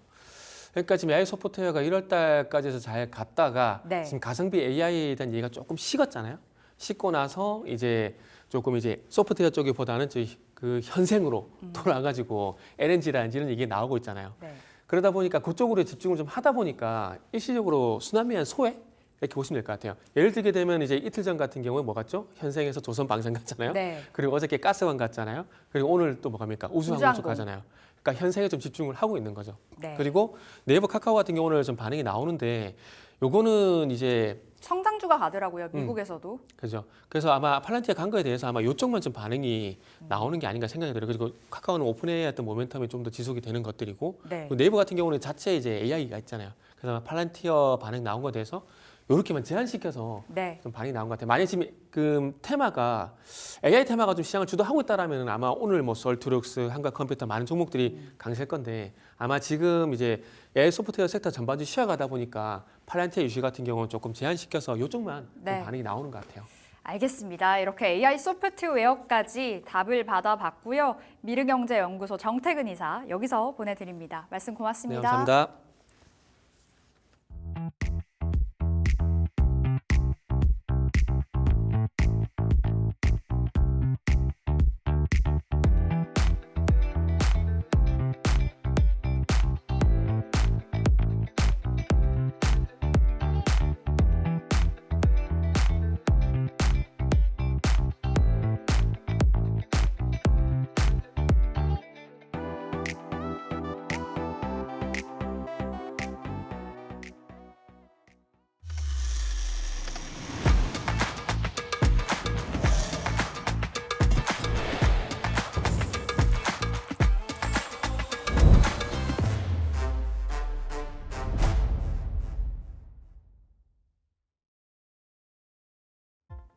양시장 엇갈리고 있습니다. 오늘은 코스닥이 하락하는데 코스피가 오르고 있는 시장이네요. 장중 2,580선 위에 올라타기도 했었는데요. 외국인의 수급이 오늘은 좀 들어오고 있습니다. 어떻게 봐야 할지 오후장 대응 전략 다양하게 고민해 보도록 하겠습니다. 머니딜 스테이션으로 함께 하시죠.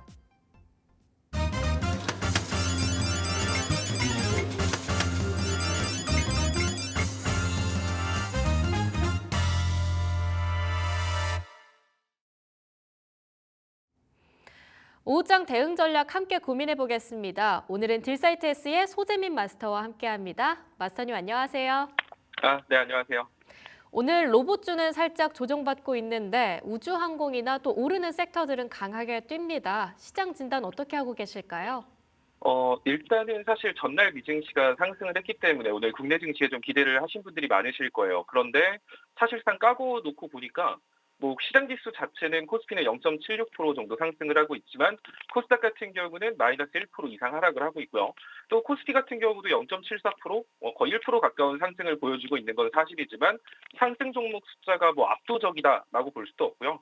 또 어떻게 보면은 중요한 코스피에서 굉장히 중요한 반도체 섹터가 힘을 보여주지 못하고 있다는 점, 이런 부분은 좀 아쉬운 요소라고 보여지거든요. 아무래도 전날 미증시 같은 경우 그 트럼프 대통령이 캐나다, 멕시코 이쪽에 자동차 관세를 한 달 동안 유예한다라는 소식 때문에 미증시가 반등에 성공하긴 했지만 사실 자동차 관세를 한 달 유예한다라는 건 호재 혹은 불확실성 해소라고 볼 수는 없거든요. 차라리 그 캐나다 그리고 멕시코와 협상을 통해서 관세율이 25%에서 뭐 20%로 낮아졌다, 15%로 낮아지는 데 성공을 했다, 이런 식으로 나왔다면 불확실성 해소로서 시장의 호재로 작용할 수 있었겠지만 단순히 어제 전날 미증시 같은 경우는 반등 타점이기도 했거든요. 그래서 뭐 크게 미증시가 반등을 했다 하여 국내 증시에 큰 영향을 주진 못한 것 같고요. 또한 반등 사유가 뭐 반도체 중심으로 반등이 나왔다 이런 것도 아닌 만큼 국내 반도체 관련주 같은 경우도 그 엔비디아가 그렇게 크게 상승을 못했기 때문에 국내 반도체 쪽으로도 매수세가 유입은 안 되는 모습입니다. 일단은 장 시작할 때까지만 해도 뭐 2차 전지 쪽도 올라갔고요. 반도체 쪽도 전체적으로 상승하는 모습을 보여줬거든요.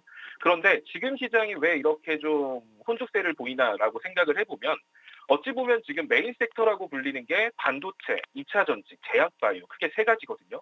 그러니까 여러 가지 섹터들이 많습니다. 뭐 로봇이라든지 조선업이라든지 뭐 화장품도 있을 거고요. 또 지금 뭐 가스관 이쪽도 움직이고 있는데 테마는 굉장히 다양하지만 시장 지수의 상승 그리고 시장 분위기에 직접적으로 영향을 줄 수 있는 섹터는 우리나라에 크게 세 가지 정도밖에 없거든요. 아까 말한 것처럼 그게 메인 섹터라고 하고요. 반도체, 2차 전지, 제약바이오 크게 세 가지입니다. 이쪽의 시장 지수를 따라서 움직이기도 하지만 반대로 얘네들이 시장 분위기를 결정짓기도 해요. 이쪽이 빠지면 시장이 같이 빠지기도 하거든요.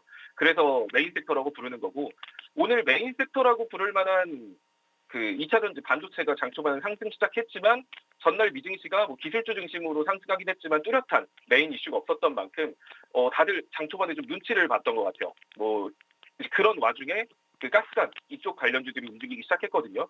즉 시장에 뚜렷한 메인 이슈가 없는 상황 속에서 가스관 이슈 이런 좀 돌발적인 이슈들이 시장에 계속 등장을 하면서 돈들이 중소형 반도체 쪽으로 안정적으로 유입되는 게 아니라 그렇게 돌발 이슈 쪽을 계속 따라다니고 있거든요.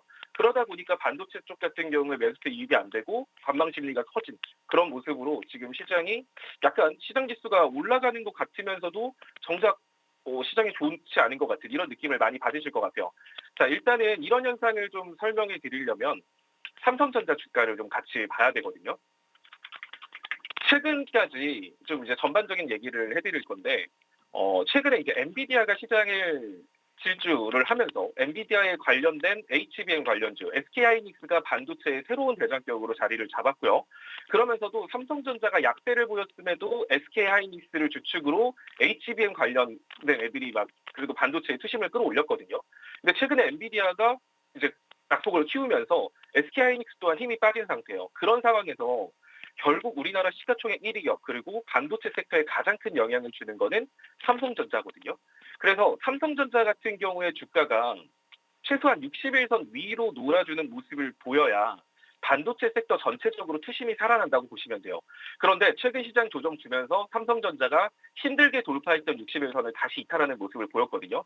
그러면서 지금 전체적으로 반도체 매수세가 들어가려던 게 다 멈추고 관망 심리로 전환되면서 여러분들이 보기에도 시장 지수 올라가는데 왜 반도체 안 올라가지? 시장 지수 올라가는데 반도체 너무 적게 올라가는 것 같은데 시장 지수 빠지는데 왜 이렇게 많이 빠지지? 이런 생각을 드실 텐데 그게 지금 다 삼성전자가 60일선 위로 안착하지 못하고 이 밑구간에서 놀고 있기 때문이거든요. 삼성전자가 60일선 위로 온다라고 놀고 있다라고 하면 삼성전자가 우상향 추세로 진입할 가능성이 굉장히 높다라는 의미인 만큼 반도체 섹터 전체적으로 투심이 살아나고 반도체 섹터는 코스피 지수에 영향을 크게 주기 때문에 코스피 지수 또한 우상향할 수 있는 거거든요. 그런데 지금 삼성전자가 60일선 아래에 놀고 있다는 건 삼성전자 다시 그냥 이런 식으로 지지부진 박스권 긋는 거 아니야? 하기 때문에 반도체 쪽 투심이 많이 죽게 된 거예요. 아무래도 메인 섹터, 시장의 중심이 되는 그런 반도체 섹터라든지 좀 메인 섹터가 부재하기 때문에 지금 국내 증시가 전날 미증시가 올랐음에도 불구하고 좀 이런 혼란스러운 모습을 지속적으로 보여주고 있다라고 보시면 될 것 같고요.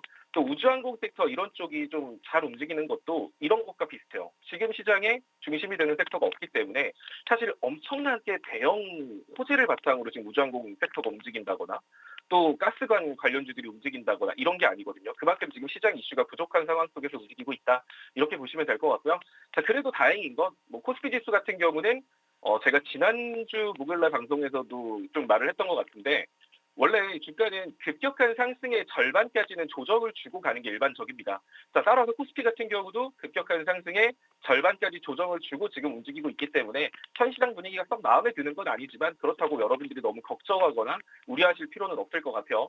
자, 만약에 내일까지 해서 코스피 지수가 2,550선을 크게 이탈하지 않고 지금 2,575포인트인데 2,550포인트를 지키거나 2,580포인트 여기 위까지 만약에 올라간다라고 했을 때는 코스피는 이런 식으로 우상향 추세를 만들 가능성이 상당히 높습니다.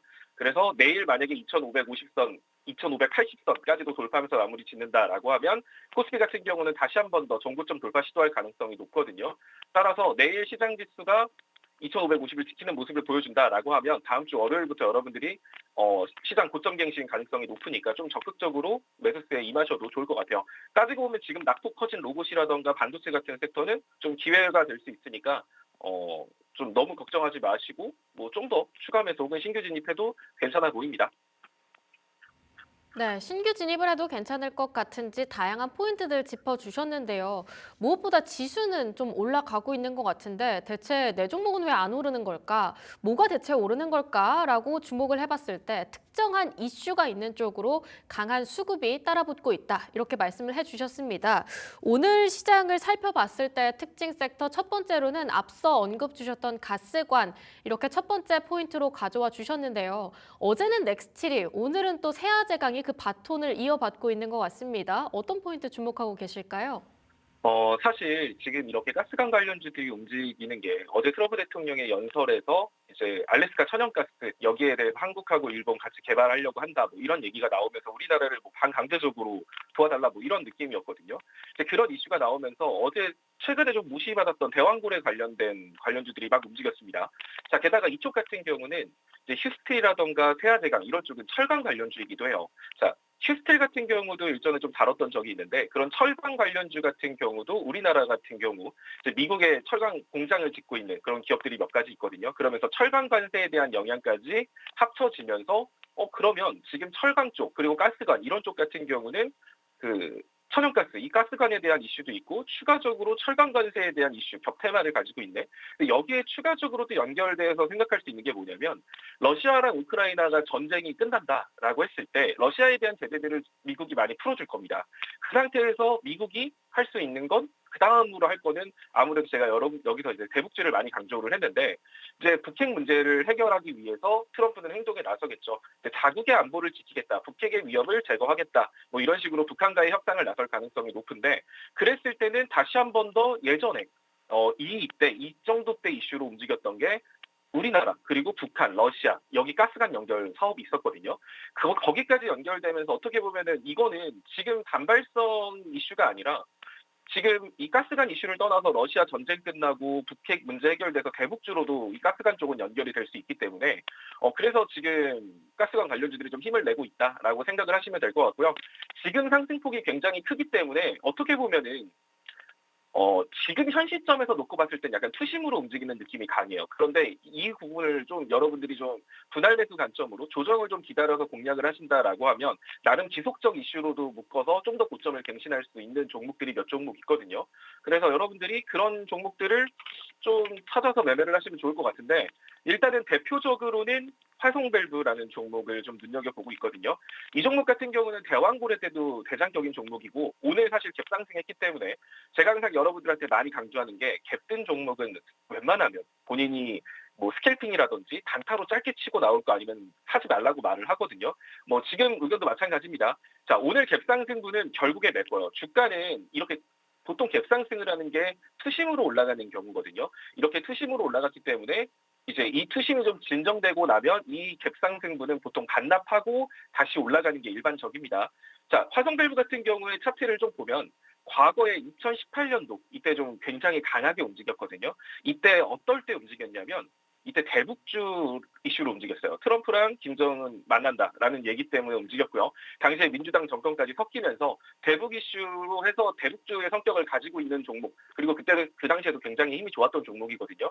자, 그래서 이번에도 지금 트럼프 가스관 사업뿐만이 아니라 러시아 전쟁 끝나고 북한하고 미국이 협상을 한다. 또 대북주, 그럼 대북주에 관심이 커질 수 있을 거고요. 또 윤석열 대통령 탄핵 결판이 어떻게 나올지 모르겠지만 또 그에 따른 조기 대선 기대감, 민주당 정책 수혜주에 대한 기대감 이런 것도 같이 가지고 있는 종목이라서 물린다고 하더라도 사실상 그냥 과감하게 손절해야 된다라기보다는 구간을 좀 자꾸 추가 매수식으로 대응을 하면은 수익을 보고 나오는 데는 크게 문제가 없어 보이는 종목 중에 하나입니다. 이 종목 같은 경우는 일단은 한 1,700원 정도까지 일전에 갭상승하고 밀렸던 이 1,700원 정도 선까지 여러분들이 1차적으로 분할 매수를 하시면 좋을 것 같고요. 목표가 같은 경우는 일전 고점 부근인 13,000원 정도, 이 정도 보고 가시면 되지 않을까 싶습니다. 물론 이제 이 사이 구간에 여러분들이 이걸 이제 목표가로 잡아들였다고 여기까지 내가 하나도 팔지 말아야지 이게 아니라 뭐 이런 식으로 중간중간에 갭상승이 나오거나 하면 일부 비중은 줄이고 밀리면 다시 잡고 하면서 13,000원 정도까지 끌고 갈 만하다. 뭐 이렇게 이해하시면 될 것 같고요. 대신 손절가 같은 경우는 10,000원짜리를 이탈했을 때는 보시면 차트에서 보통 주가 이 보조지표 볼린저 밴드의 특성 중에 하나가, 볼린저 밴드의 특성은 이 볼린저 밴드 상단선과 하단선이 수렴하고 난 상태에서 볼린저 밴드 상단선을 주가가 돌파하게 됐을 땐 이런 식으로 좀 강한 슈팅이 나오는 게 일반적이거든요. 자, 화성밸브도 이렇게 된 거예요. 그리고 보통 이런 종목은 그 다음부터는 볼밴 상단을 딛고 이렇게 계속 올라갑니다. 계속 올라갈 종목이라고 한다면 이렇게 볼밴 상단을 기준 잡고 계속 여러분들이 끌고 가시면 되는 건데, 대략적으로 현 구간 시점 대비 볼밴 상단 자리를 이탈하는 건 10,000원짜리예요. 그래서 10,000원을 이탈하게 됐을 때는 이 종목 같은 경우는 9,000원 정도 선까지 재차 눌림을 줬다가, 만약에 10,000원을 이탈하게 됐을 때는 제가 아까 말했듯이 급격한 상승의 절반까지는 주가가 조정을 준다라고 했잖아요. 그러면 10,000원을 이탈했으면 일단 9,500원 까지는 당연히 하락한다고 보시면 되고요. 이 자리 지지 못하면 상승 초입 부인 241선이 8,700원, 9,000원 라인까지도 밀릴 수 있기 때문에 10,000원 손절가 잡고 10,000원 이탈했을 때는 비중을 축소해서 아래서 복수전을 노리는 이런 식으로 끌고 가셔도 됩니다. 아무래도 단순히 대왕굴의 이슈밖에 없는 종목 아니야? 이렇게만 볼 수 있는 종목은 아니기 때문에 대북주의 성격과 묶어서도 끌고 갈 수 있는 종목이라 뭐 이런 식으로 좀 구간 잡고 이탈하면 비중 줄이고 아래서 다시 잡고 이런 식으로 해서 끌고 가시면 이 종목도 수익 보시는데 그렇게 어려운 종목은 아닐 것 같거든요. 이거 참고하셔서 매매하실 분들은 매매하시면 될 것 같습니다. 네, 가스관 관련주 내에서 탑픽주로 화성밸브 받아봤습니다. 어제 상한가 기록했는데 현재도 4% 추가 상승을 뿜어내고 있는데요. 무엇보다 가격 전략이 좀 중요할 것 같습니다. 손절가 10,000원 잡아주셨는데 만약에 이탈하게 될 경우에는 9,000원에서 9,500원까지 추가 눌림이 나올 수 있다는 점도 함께 확인을 해보셔야 할 것 같습니다. 자, 그 다음 특징 섹터로는 우주항공 가져와 주셨습니다. 오늘 한국항공우주를 필두로 우주항공주 그리고 방산 쪽의 움직임도 강한 시세가 나타났거든요. 어떤 포인트에 주목하고 계실까요? 지금 우주항공 관련주들이 움직이고 있는 거는 지금 트럼프 대통령이 우크라이나에 대한 지원을 끊겠다라는 엄포를 놓으면서 그 미국의 위성 지원이 끊긴다. 그랬을 때 유럽연합 같은 경우는 지금 미국에 대해 굉장히 부정적인 입장을 많이 표하고 있거든요. 그러니까 미국이 도와주지 않으면 우리가 도와줄게 이런 느낌으로 지금 유럽이 그 우크라이나에 위성을 지원해주겠다 이런 소식과 더불어서 또 이제 인텔리안테크라든지 기타 기업들이 이제 그쪽 유럽의 그 유럽 위성 기업에 부품을 납품하고 공급하고 있다라는 소식이 전해지면서 강세를 보이는 걸로 좀 보여지는데, 이제 게다가 이제 뭐 스페이스X를 오늘 아마 발사 일정이 있을 거예요. 거기다 어제 연설에서 트럼프 대통령이 일론 머스크를 치켜 세워주는 모습을 보이면서 또 스페이스X 이쪽에 대한 트럼프 정부가 지원을 하지 않을까 뭐 이런 기대감까지 작용하면서 오르는 것 같아요. 사실 어마어마한 호재 이슈인가라고 생각하면 그 정도까지는 아니거든요. 그런데 아까 말한 것처럼 지금 시장에 갈 놈이 없기 때문이에요. 그러니까 만약에 반도체라던가 2차 전지 이런 섹터들이 중심을 딱 잡고 있었다면, 그리고 만약에 멕시코랑 캐나다에서 관세 유예가 아니라 그냥 관세 협상을 통해서 관세 율이 조정됐다. 아마 이런 이유로 어제 미등시가 올라갔다면 오늘 반도체랑 2차 전지가 무조건 강세를 보였을 거거든요.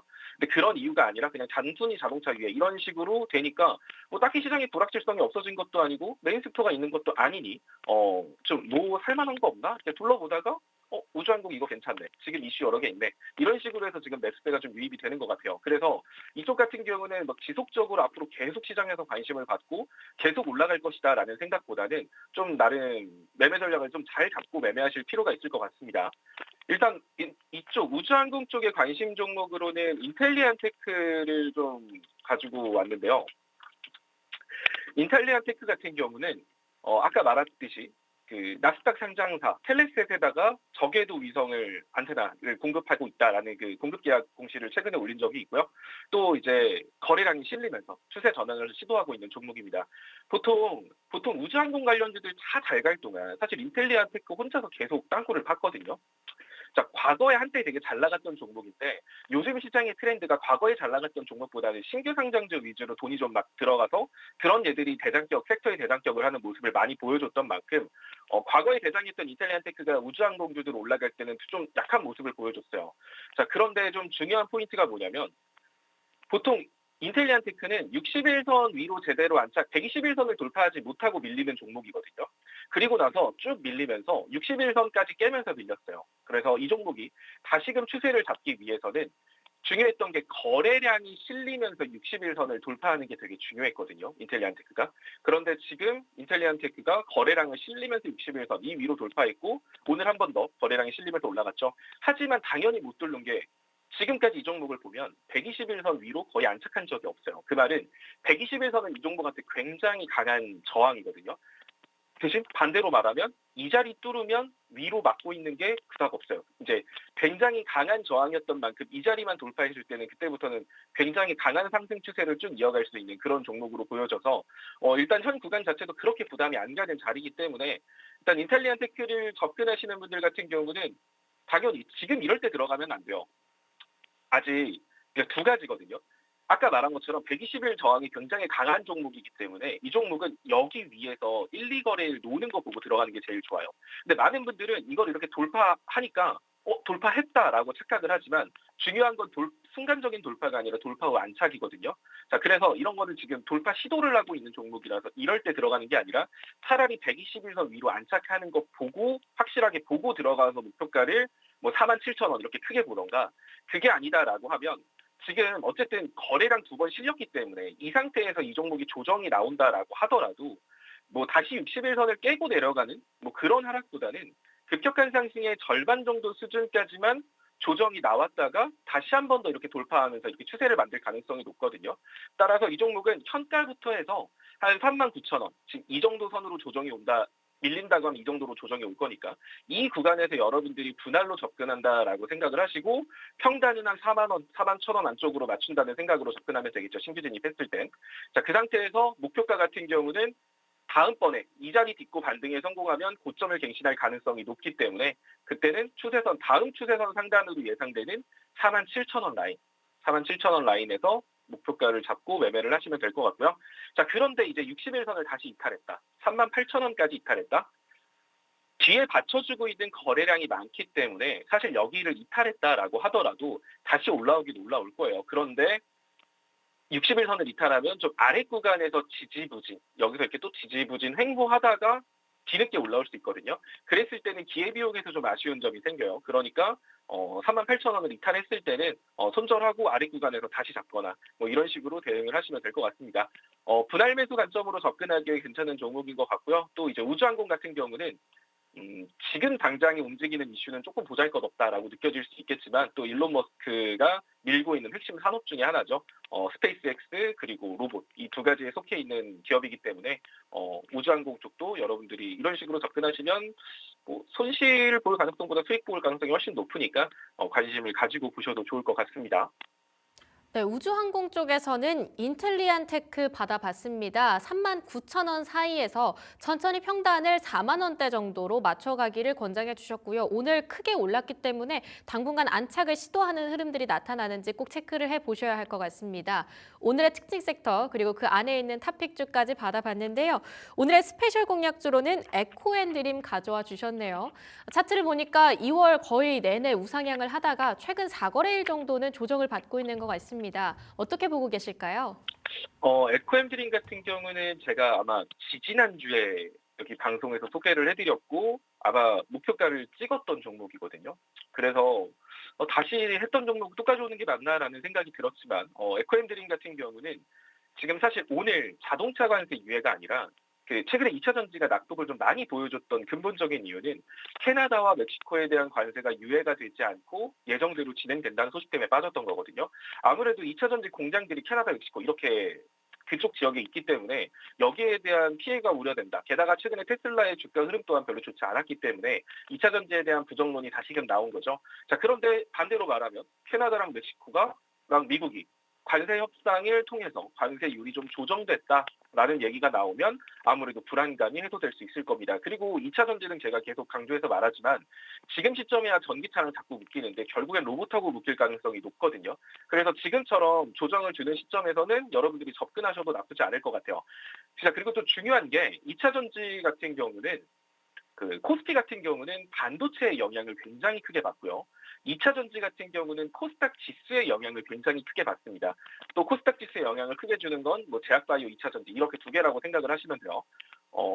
그러니까 지금 2차 전지가 왜 이렇게 약하지? 왜 이렇게 약한 거지? 라고 생각을 하면 아까도 말했지만 주가는 급격한 상승의 절반까지 조정을 주는 게 일반적이고 주가 사이의 빈 공간 갭자리를 메꾸기 위한 조정은 반드시 나온다. 제가 이제 계속 강조를 하고 있는 얘기죠. 자, 그렇게 따지면 주가 사이의 빈 공간 갭자리를 메꾸기 위한 하락이 어차피 나오는구나라는 걸 알 수 있어요. 그래서 하락이 나왔어요. 게다가 급격한 상승의 절반자리까지 조정은 당연했던 거고요. 자, 그렇게 따지면 어차피 코스닥 지수가 한 730포인트까지 밀리는 건 당연했던 거예요. 근데 아까 연결해서 보면 2차 전지는 코스닥 지수에 큰 영향을 준다라고 했죠. 코스닥 지수를 내리는 가장 쉬운 방법은 2차 전지를 빼면 돼요. 그래서 그 흐름에 따라서 코스닥 지수가 밀림에 따라서 자연스러운 코스닥 지수가 조정을 줌에 따라서 2차 전지도 같이 눌린 거지. 지금 2차 전지에 대형 악재가 있기 때문에 밀렸다 이렇게 볼 수는 없거든요. 따라서 코스닥 지수가 이 자리에서 다시 재차 반등을 한다?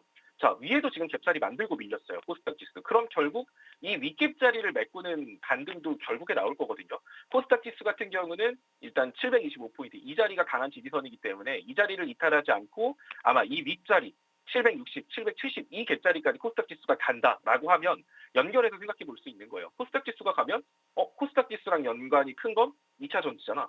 그럼 2차 전지 같은 경우도 충분히 재상승의 여력이 있는 종목이다라는 걸 알 수 있는 거죠.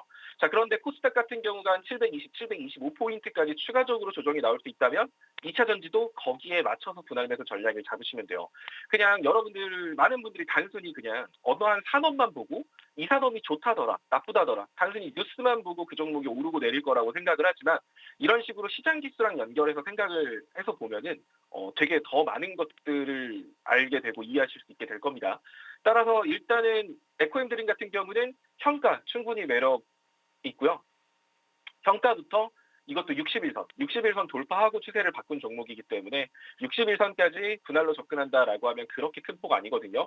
여기서부터 26,000원까지 나눠서 분할로 접근하시면 될 것 같고요. 자, 그리고 목표가 같은 경우는 35,000원. 지금 이 자리도 충분히 뚫을 수 있다라고 생각을 하거든요.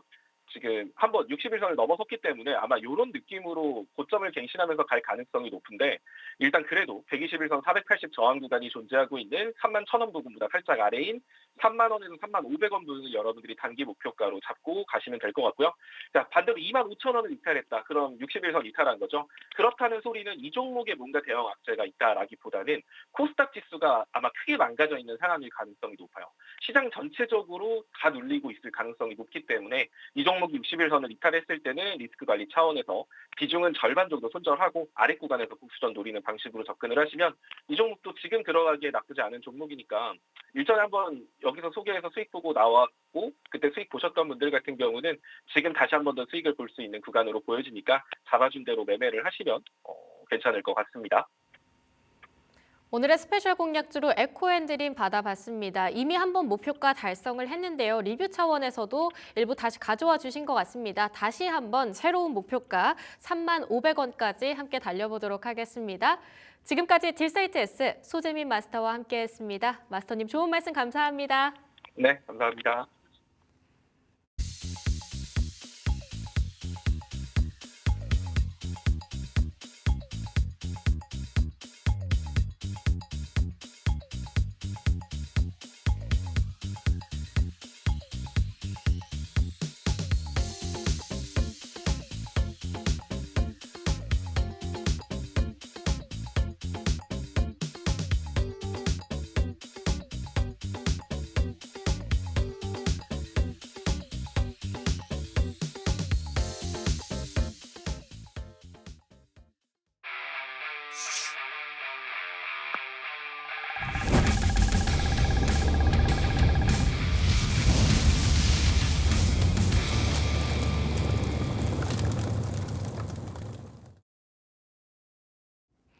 오늘 시장에서 뜨겁게 다뤄지고 있는 이슈들 하나씩 파헤쳐보는 핫딜 시간입니다.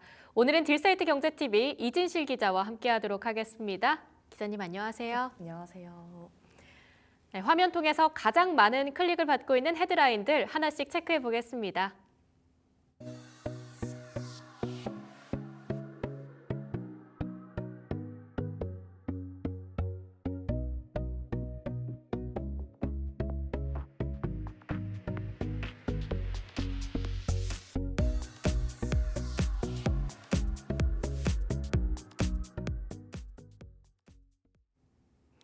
첫 번째 헤드라인 출발해 보도록 하겠습니다. 금융당국의 보험산업 규제와 관련한 이야기들 전해드릴까 하는데요.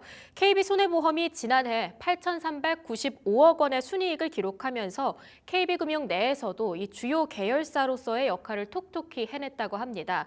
다만 금융당국의 규제 변화로 인해서 4분기 실적이 크게 약화됐다라고 하는데요. 건전성 지표에도 꽤 악영향을 끼치고 있는 것 같습니다. 우선 KB손해보험의 전체적인 실적부터 하나씩 파헤쳐 보겠습니다. 네, 맞습니다. 이 KB손보는 지난해 당기순이익 8,395억 원을 기록하면서 전년 대비 17.7% 증가한 실적을 보였습니다. 이는 비은행 계열사 중 가장 높은 순이익 기여도를 보인 건데요. 이 KB금융그룹의 효자 역할을 톡톡히 해냈다고 볼 수 있습니다. 특히 좋은 실적을 바탕으로 올해 총 5,500억 원 규모의 배당을 이 KB금융지주에 지급할 예정인데요. 이 역시 그룹 내 비은행 계열사 중 최대 규모로 이 보험업의 안정적인 수익 창출력을 보여주는 대목이라고 할 수 있습니다. 비은행 계열사들 중에서는 최대 규모였다. 2024년 전체적인 실적은 좋았다. 이렇게 봐야 할 것 같은데요. 다만 4분기 실적이 약화가 됐다라고 들었습니다. 그 이유가 뭘까요? 네, KB손보의 4분기 순이익은 995억 원으로 이 직전 분기 대비 40.8%나 감소했습니다. 가장 큰 원인은 이 금융당국이 무저해지보험 해지율 가정을 변경했기 때문인데요. 당국이 이를 보수적으로 가정하도록 하면서 보험사의 부담이 커진 겁니다. 이에 따라 KB손보의 CSM 잔액도 4분기에 8조 8,210억 원까지 줄었고 또 킥스 비율 역시 3분기 203.7%에서 4분기 188.1%로 하락하는 등 이 건전성 지표도 악화된 모습입니다. 사실 우려가 이전부터 있어 왔죠. 이 금융당국이 무저해지보험 해지율을 가정하는 걸 사실상 변경을 하면서 해지율이 높아야 보험사 입장에서는 이득인 건데 이걸 좀 보수적으로 낮잡아서 하게끔 하다 보니 보험사들의 부담이 커질 것이다. 이전부터 있어 왔던 이야기이긴 합니다. 그럼 사실상 KB손해보험뿐만 아니라 보험업계 전반적으로 악재로서 받아들였다 이렇게 봐야 할 것 같은데요. 업계 내에서는 어땠나요? 네, 맞습니다. 이번 규제는 이 보험업권 전체에 좀 악영향을 미치고 있는데요. 금융당국은 보험사들이 이 무저해지보험 해지율을 지나치게 낙관적으로 가정의 실적을 부풀려 왔다고 보고 지난해 4분기부터 이를 원칙 모형으로 조정하도록 했습니다.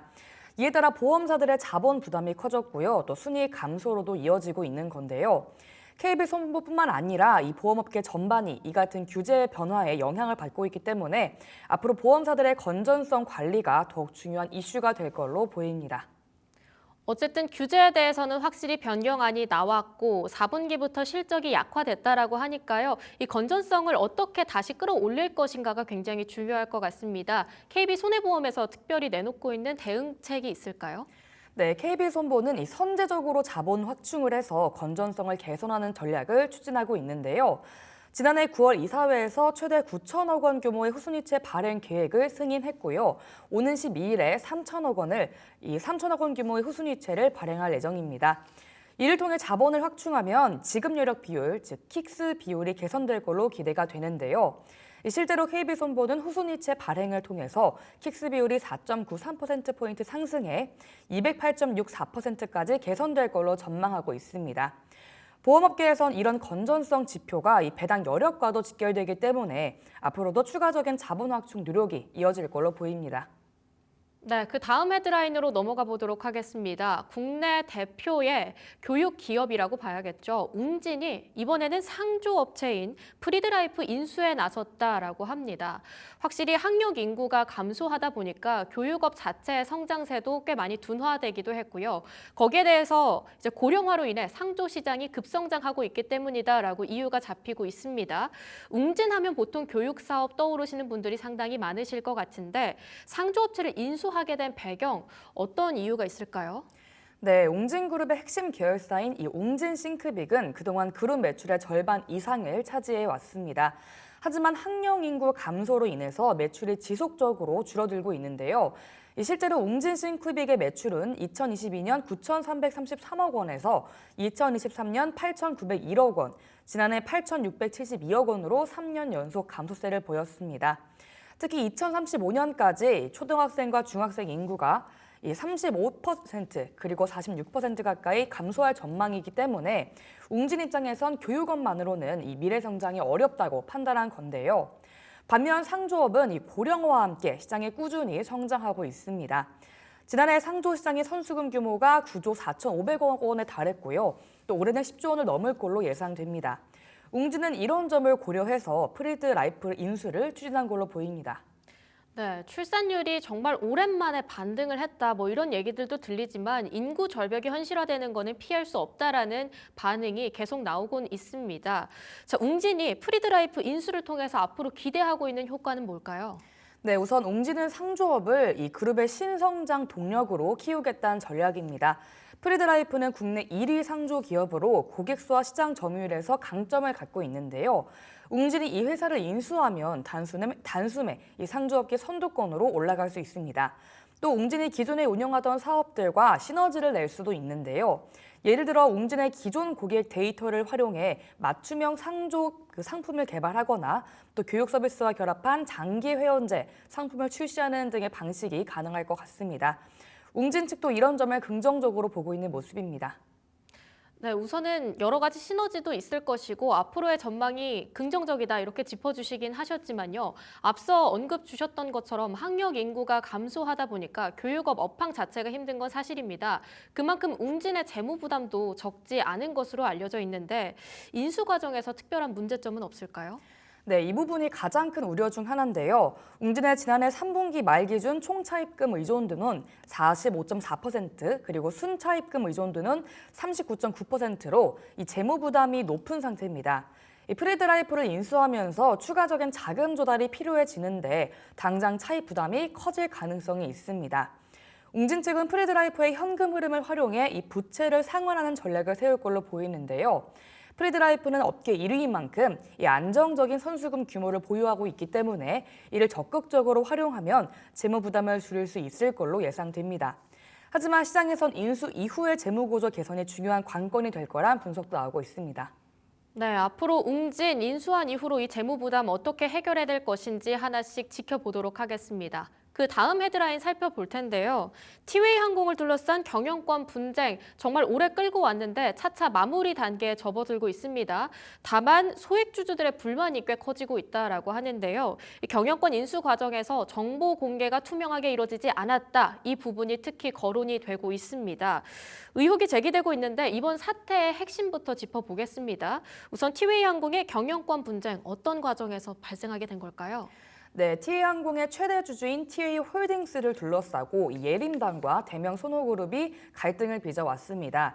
예림당은 기존 최대 주주였지만 최근 보유 지분을 대명 손호그룹에 전량 매각하면서 상황이 바뀌었죠. 이에 따라 대명 손호그룹이 티웨이항공의 새로운 실질적 지배주주가 되었습니다. 하지만 이 과정에서 일반 주주들에게 충분한 정보가 제공되지 않았다는 지적이 나오고 있습니다. 네, 뭔가 정보가 충분히 나오지 않았다라는 부분이 지적되고 있다고 말씀 주셨는데 주주연대 측의 강한 반발이 계속 이어지고 있다고 말씀 주셨습니다. 특별한 포인트가 있을까요? 네, 주주연대는 크게 두 가지를 문제 삼고 있습니다. 먼저 경영권 인수 협상이 상당 부분 진행된 상태에서도 회사 측이 이를 적시에 공시하지 않았다는 건데요. 실제로 티웨이항공 경영진은 지난달 10일까지도 경영권 방어를 하겠다고 밝혔지만 일주일 뒤인 17일에는 경영권 매각을 공식 인정했습니다. 주주연들은 이 짧은 기간 내에 협상이 완료됐다고 보기 어렵다고 주장하고 있고요. 이 두 번째로 정보 비대칭 문제입니다. 소액 주주들은 이런 중요한 정보를 사전에 알리지 못한 채 투자 결정을 내려했다는 점을 지적하고 있습니다. 그러니까 사실상 필요한 내용을 적시에 공시해주지 않았다. 거기에서부터 나타나는 정보의 비대칭성이 있었다. 이렇게 두 가지 포인트를 짚어주신 거네요. 자, 이런 논란들이 법적으로도 문제가 될 수 있을까요? 네, 일부 법조계에서는 이 허위 공시 가능성을 제기하고 있습니다. 만약 티웨이항공 경영진이 협상 진행 사실을 알리고 있었음에도 이를 숨긴 채 경영권 방어 입장을 밝혔던 게 사실이라면 허위사실 유포나 이 투자자 기만 행위로 해석될 여지가 있는데요. 또 금융감독원이 이번 사안을 조사해서 불공정 거래 행위가 있었다고 판단할 경우에는 대명 손해그룹의 대주주 적격성 심사에도 영향을 미칠 수 있습니다. 이 최악의 경우에는 인수가 무산될 가능성도 거론됩니다. 네, 소액주주들은 상당히 강한 반발을 보여주고 있습니다. 좀 강하게 나갈 경우에는 인수가 좀 무산될 수도 있다. 이런 포인트까지 짚어주셨는데 티웨이항공 측에서는 어떤 입장을 보이고 있나요? 네, 티웨이항공 측은 대주주 간 협의가 진행 중이었다는 사실을 사전에 알지 못했다고 주장하고 있습니다. 이 언론 보도를 통해 인지한 뒤 공시를 했다는 입장인데요. 그러나 주주연대 측에서는 티웨이항공의 경영진이 이미 알고 있었을 거란 가능성을 보고 있습니다. 또 기존의 경영권 방어 입장을 밝혔던 경영진이 현재는 별다른 입장을 내놓지 않는 점도 의문을 낳고 있습니다. 네, 그 다음 헤드라인으로 넘어가 보겠습니다. 이 미국의 트럼프 2기 행정부가 고율 관세를 계속 카드로서 내걸고 있습니다. 중국에는 10% 추가 관세, 그리고 멕시코와 캐나다 쪽으로도 25% 관세를 계속 강하게 붙이고 있는데요. 때문에 글로벌 기업들이 잇따라 대응책을 내놓고 있는 상황입니다. 여기서 중요한 건 삼성전자 이렇다 할 대응책을 아직까지 못 내놓고 있다라는 건데요. 일단 삼성전자가 대응책을 내놓지 못하고 있다라는 사실에 대해서 조금씩 짚어주셔야 될 것 같습니다. 네, 현재 삼성전자는 이 미국의 관세 정책 변화에 대해 신중한 태도를 보이고 있습니다. 가장 큰 이유는 이 그룹 총수인 이재용 회장의 사법 리스크 때문인데요. 이 회장의 여러 재판으로 인해 10년 가까이 경영 일선에서 완전히 자유롭지 않은 상황입니다. 이 삼성전자가 총수 중심의 의사결정 구조를 가지고 있다 보니까 이 대규모 투자와 같은 중요한 결정을 빠르게 내리기 어려운 상황입니다. 네, 관세 얘기가 계속 나타나고 있다 보니까 대만의 TSMC는 이번에 미국 쪽으로 좀 대규모 투자를 유치하기로 결정을 내렸었죠. 이런 소식들이 계속 나타나고 있는 가운데 전체적으로 보면 트럼프 행정부 사실상 미국 내에 투자해라 계속 이런 식으로 언급을 하고 있는 것 같습니다. 네, 맞습니다. 이 하워드 러트닉 미 상무부 장관이 직접 나서서 TSMC가 미국에 투자한 건 보조금 때문이 아니라 이 관세 회피 때문이라고 말할 정도로 미국 정부는 높은 관세를 이 기업 유치 수단으로 활용하고 있습니다. 특히 한화 기준 약 1조 원 규모의 투자에 대해서는 신속한 인허가 절차인 패스트 트랙을 제공하겠다는 식으로 이 적극적인 인센티브를 내세우고 있는데요. 결국 기업들이 미국 내 생산 시설을 확대하도록 압박하는 전략으로 보입니다. 네, 어쨌든 계속해서 미국에 투자를 해라. 그러면 관세든지 뭐 전체적으로 혜택을 주겠다. 이런 입장을 계속 내비치고 있는 건데 글로벌 기업들은 보통 어떻게 대응책을 내놓고 있습니까? 네, SK그룹은 최태현 회장이 직접 미국을 방문해서 투자 확대 가능성을 언급했습니다. 대한상공회의소 회장 자격으로 미국에 간 자리에서 비즈니스적으로 필요하다면 검토하겠다고 밝혔는데요. 다만 단순한 자금 투자뿐만 아니라 이 다양한 인센티브가 필요하다는 점도 강조했습니다. 또 LG전자와 현대차 등도 미국 내 투자 확대를 검토하고 있는 걸로 알려졌습니다. 반면 삼성전자는 아직 이렇다 할 발표가 없는 상황입니다. 삼성전자만 아직 특별한 대응책이 없다 이렇게 말씀을 주셨는데 결국은 앞에서 언급이 나왔던 리더십의 부재 때문이라고 봐야 할까요? 네, 맞습니다. 앞서 말씀드렸다시피 총수 리더십 공백 문제가 커 보이는데요. 이재용 회장의 사법 리스크가 여전히 해소되지 않았기 때문에 이 대규모 투자 결정을 내리기가 쉽지 않습니다. 두 번째로 우리 정부의 외교적 협상력 부족도 영향을 미치고 있는데요. 미국과의 통상 협상에서 한국 정부의 적극적인 개입이 어려운 상황이다 보니까 이 삼성전자가 개별 기업 차원에서 대응해야 하는 부담이 커지고 있습니다. 네, 다음 헤드라인 넘어가 보도록 하겠습니다. 메리츠증권이 리테일 사업 강화에 나서면서 업계의 주목을 받고 있는데요. 다만 이 전략이 과거의 삼성증권과 너무나도 비슷하다, 따라한 거 아니냐 이런 지적들도 나타나고 있는 것 같습니다. 어떤 이유 때문인지 하나씩 짚어보겠습니다. 네, 먼저 임원진 구성인데요. 최근 메리츠증권이 리테일 부문을 강화하면서 삼성증권 출신 인사들을 대거 영입했습니다. 현재 리테일 부문의 임원 6명 중 4명이 삼성증권 출신인데요. 두 번째로 수수료 정책과 광고 전략입니다.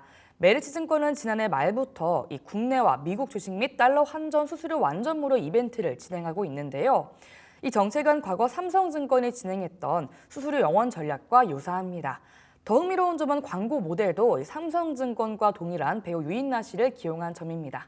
네, 임원진 구성에 있어서도 삼성증권의 출신 많고요. 거기에 다양한 정책과 전략들이 너무나도 비슷하다 이런 이야기들이 계속 거론되고 있다고 짚어주셨습니다.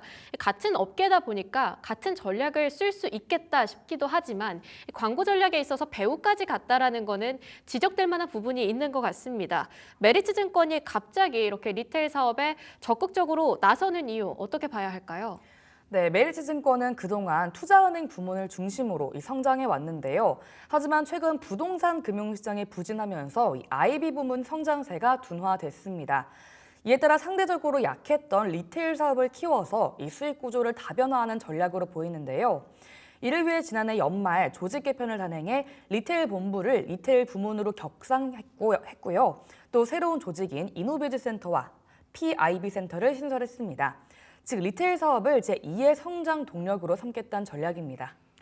그동안 나름 약했던 약점을 오히려 강점으로 키우겠다 이런 전략으로 봐야 할 것 같습니다. 어쨌든 삼성증권을 굉장히 따라하는 것 같다 이런 지적이 나오고 있는데 이런 상황 속에서 메리츠증권 관련해서 업계에서는 어떻게 보고 있습니까?